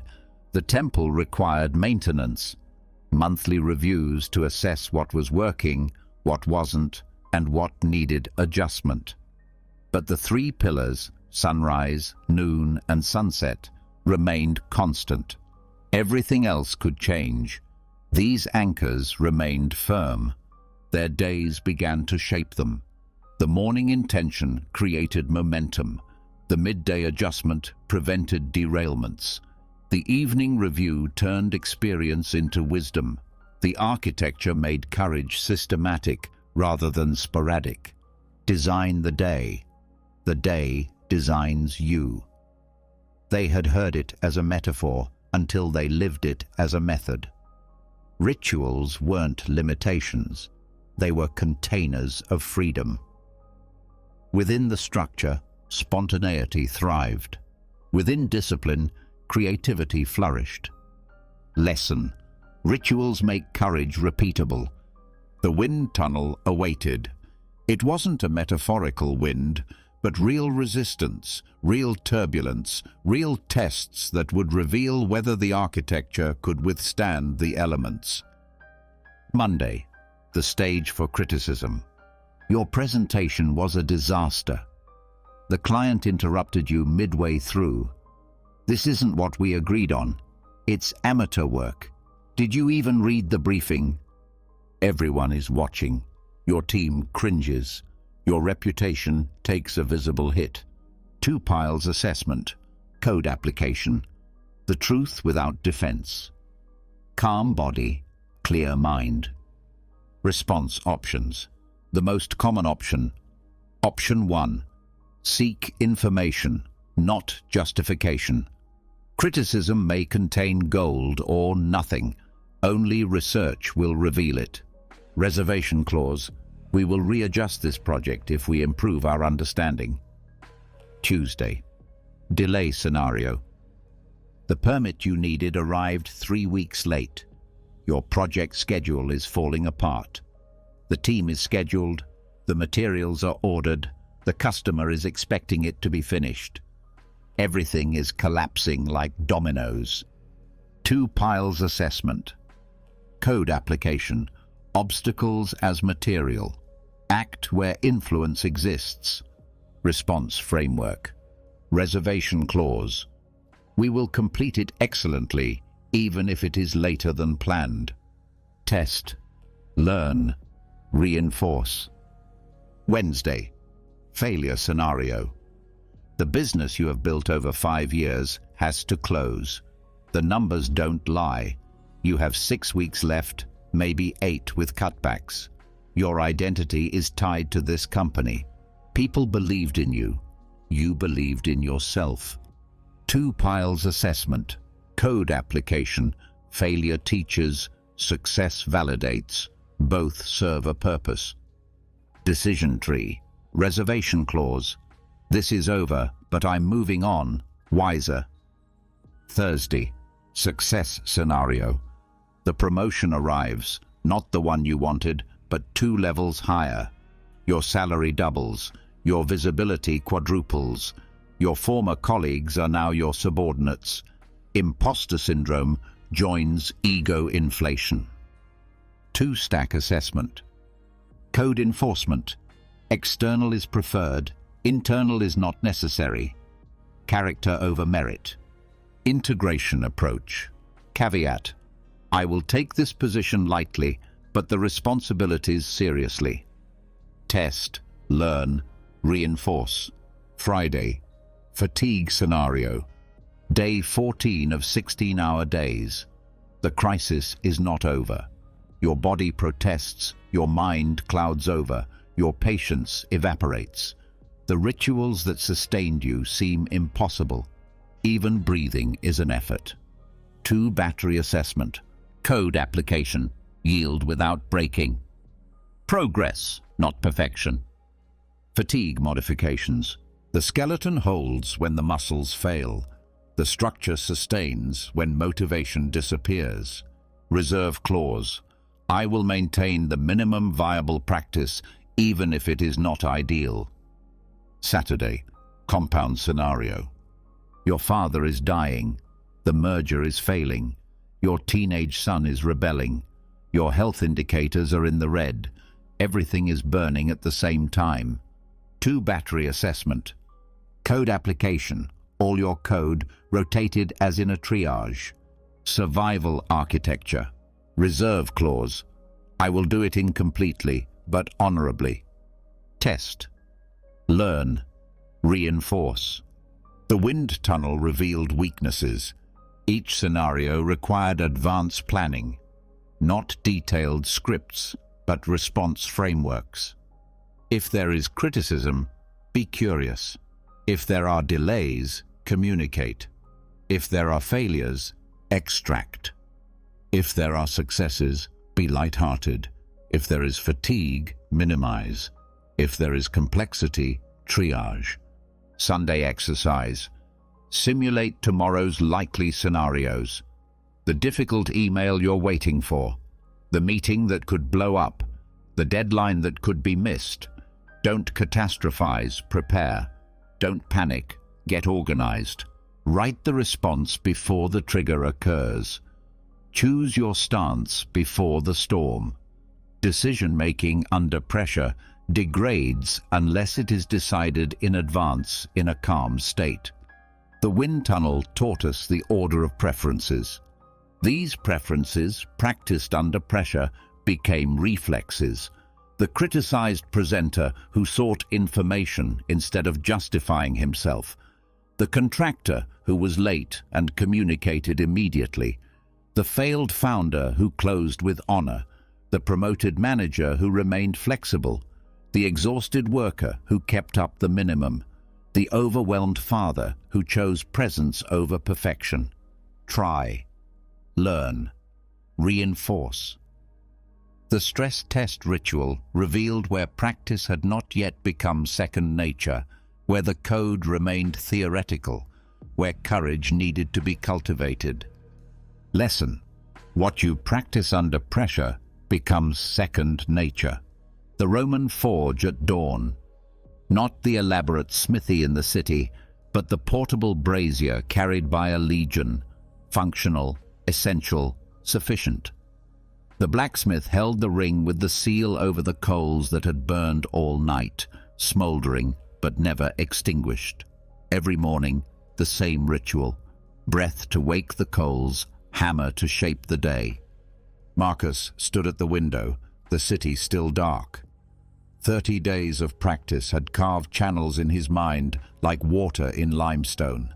They weren't canyons yet, but they were no longer just superficial scratches. The words waited behind his teeth, memorized not by repetition, but by experience. I will focus on what is mine. The phrase sounded different now.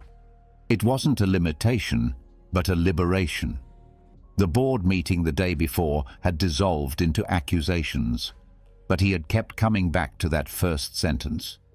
Their panic, not mine. Their projections, not mine. My response, my composure, my next step, mine.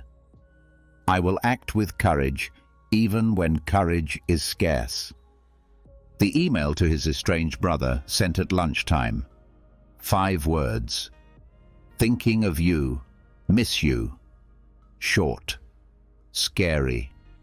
Sent. The value of kitchen tables, not mountaintops. I will accept whatever comes and turn it into fuel. The diagnosis had come on Tuesday. It wasn't what anyone would choose, but the choice lay elsewhere, in how to use it. The appointments with specialists, the treatment options, the difficult conversations. It was all fuel for the fire that would consume or refine him. He chose refinement. I will measure my wealth by the virtues I deposit each day. The promotion had slipped through his fingers, going to someone younger, louder, better at the game he had stopped playing. But his ledger showed a different math. Integrity maintained, team supported, work completed without drama. A currency that wouldn't show up on LinkedIn, but would accumulate in his character. I will remember that I am mortal and therefore urgent.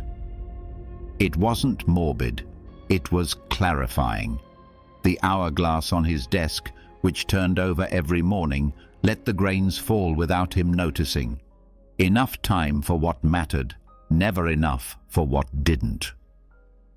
I will be useful, not dramatic.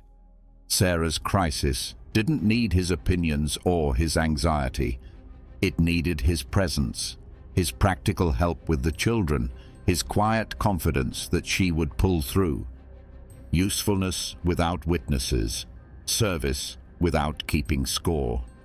I will build a day that builds a life. Architecture, not accident. The morning intention that pointed the arrow. The midday adjustment that corrected the drift. The evening review that drew wisdom from experience. Small blocks carefully placed, creating something that could withstand the passage of time. Words were not magic.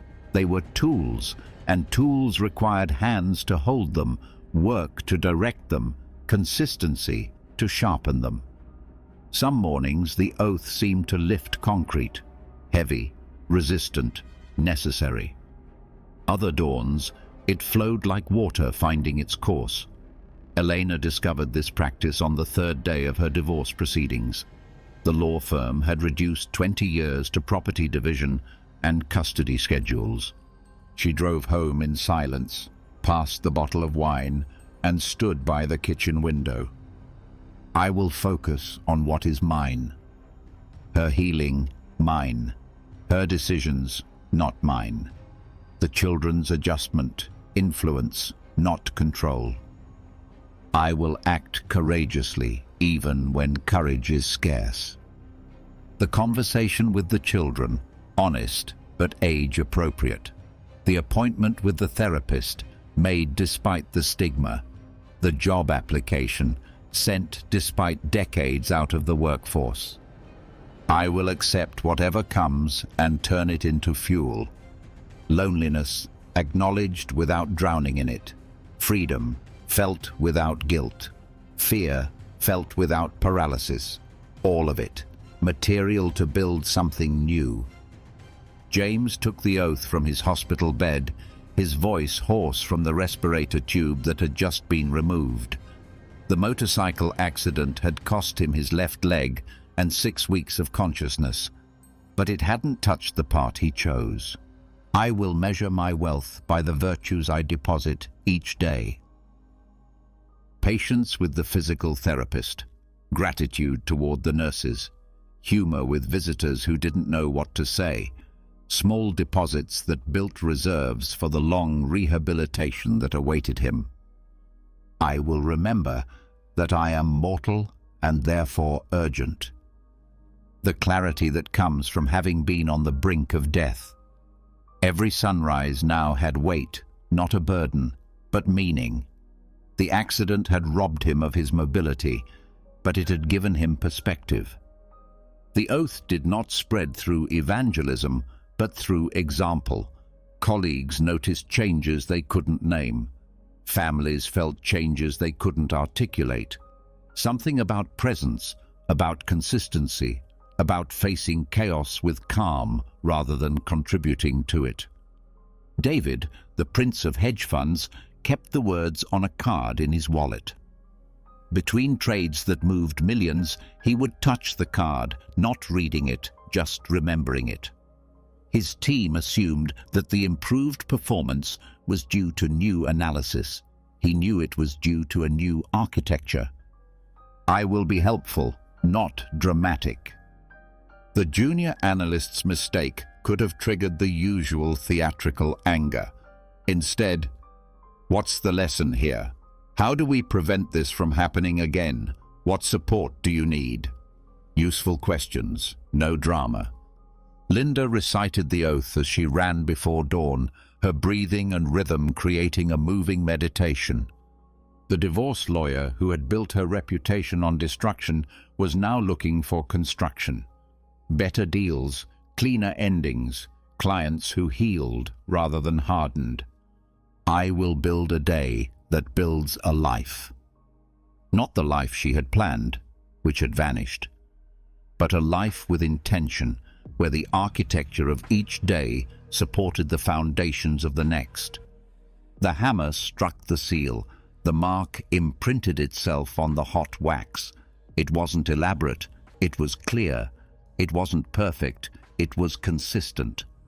The seal that would identify documents, authorize decisions, represent commitment. Once pressed, the wax would cool, the mark would set, the choice would solidify. 30 days became 60, 90, a year. The oath went from recitation to reflex, from practice to principle. The words remained the same, but their meaning deepened like wine aging in oak, subtle changes that only time could produce. Some abandoned the practice after a week, finding it too simple or too difficult. Others modified it, adding personal phrases or removing what did not convince them. But those who remained, those who uttered the words each dawn like the blacksmith lighting his forge, discovered something beyond habit. They discovered architecture, a way of building days that built lives, a framework that remained steadfast when everything else was shaking, a fire that burned steadily, not always bright, not always warm, but always there, smoldering but enduring, ready for the next day's work. Lesson: living without fear is not the absence of fear, but the presence of principles, disciplined perception, courageous action, and a willingness to accept reality. Now you have unlocked the Stoic path to a fearless life, understanding that courage does not come from avoiding fear, but from facing it with clarity, discipline, and purpose. By practicing control over what you can, reframing challenges, and developing resilience, you've taken the first step toward mastering your own courage. But remember, true courage is a daily practice, not a one-time decision. Every day, you have the choice to act without fear, stand your ground, and move forward with confidence. Now, I want to hear from you. What is a fear you're ready to face with Stoic courage? Leave your comments below. Let's share how we can apply these principles to live without fear. And if you found this guide useful and want more Stoic wisdom to empower your life, don't forget to subscribe. Stay strong, stay brave, and keep walking the path to a fearless life. See you in the next video.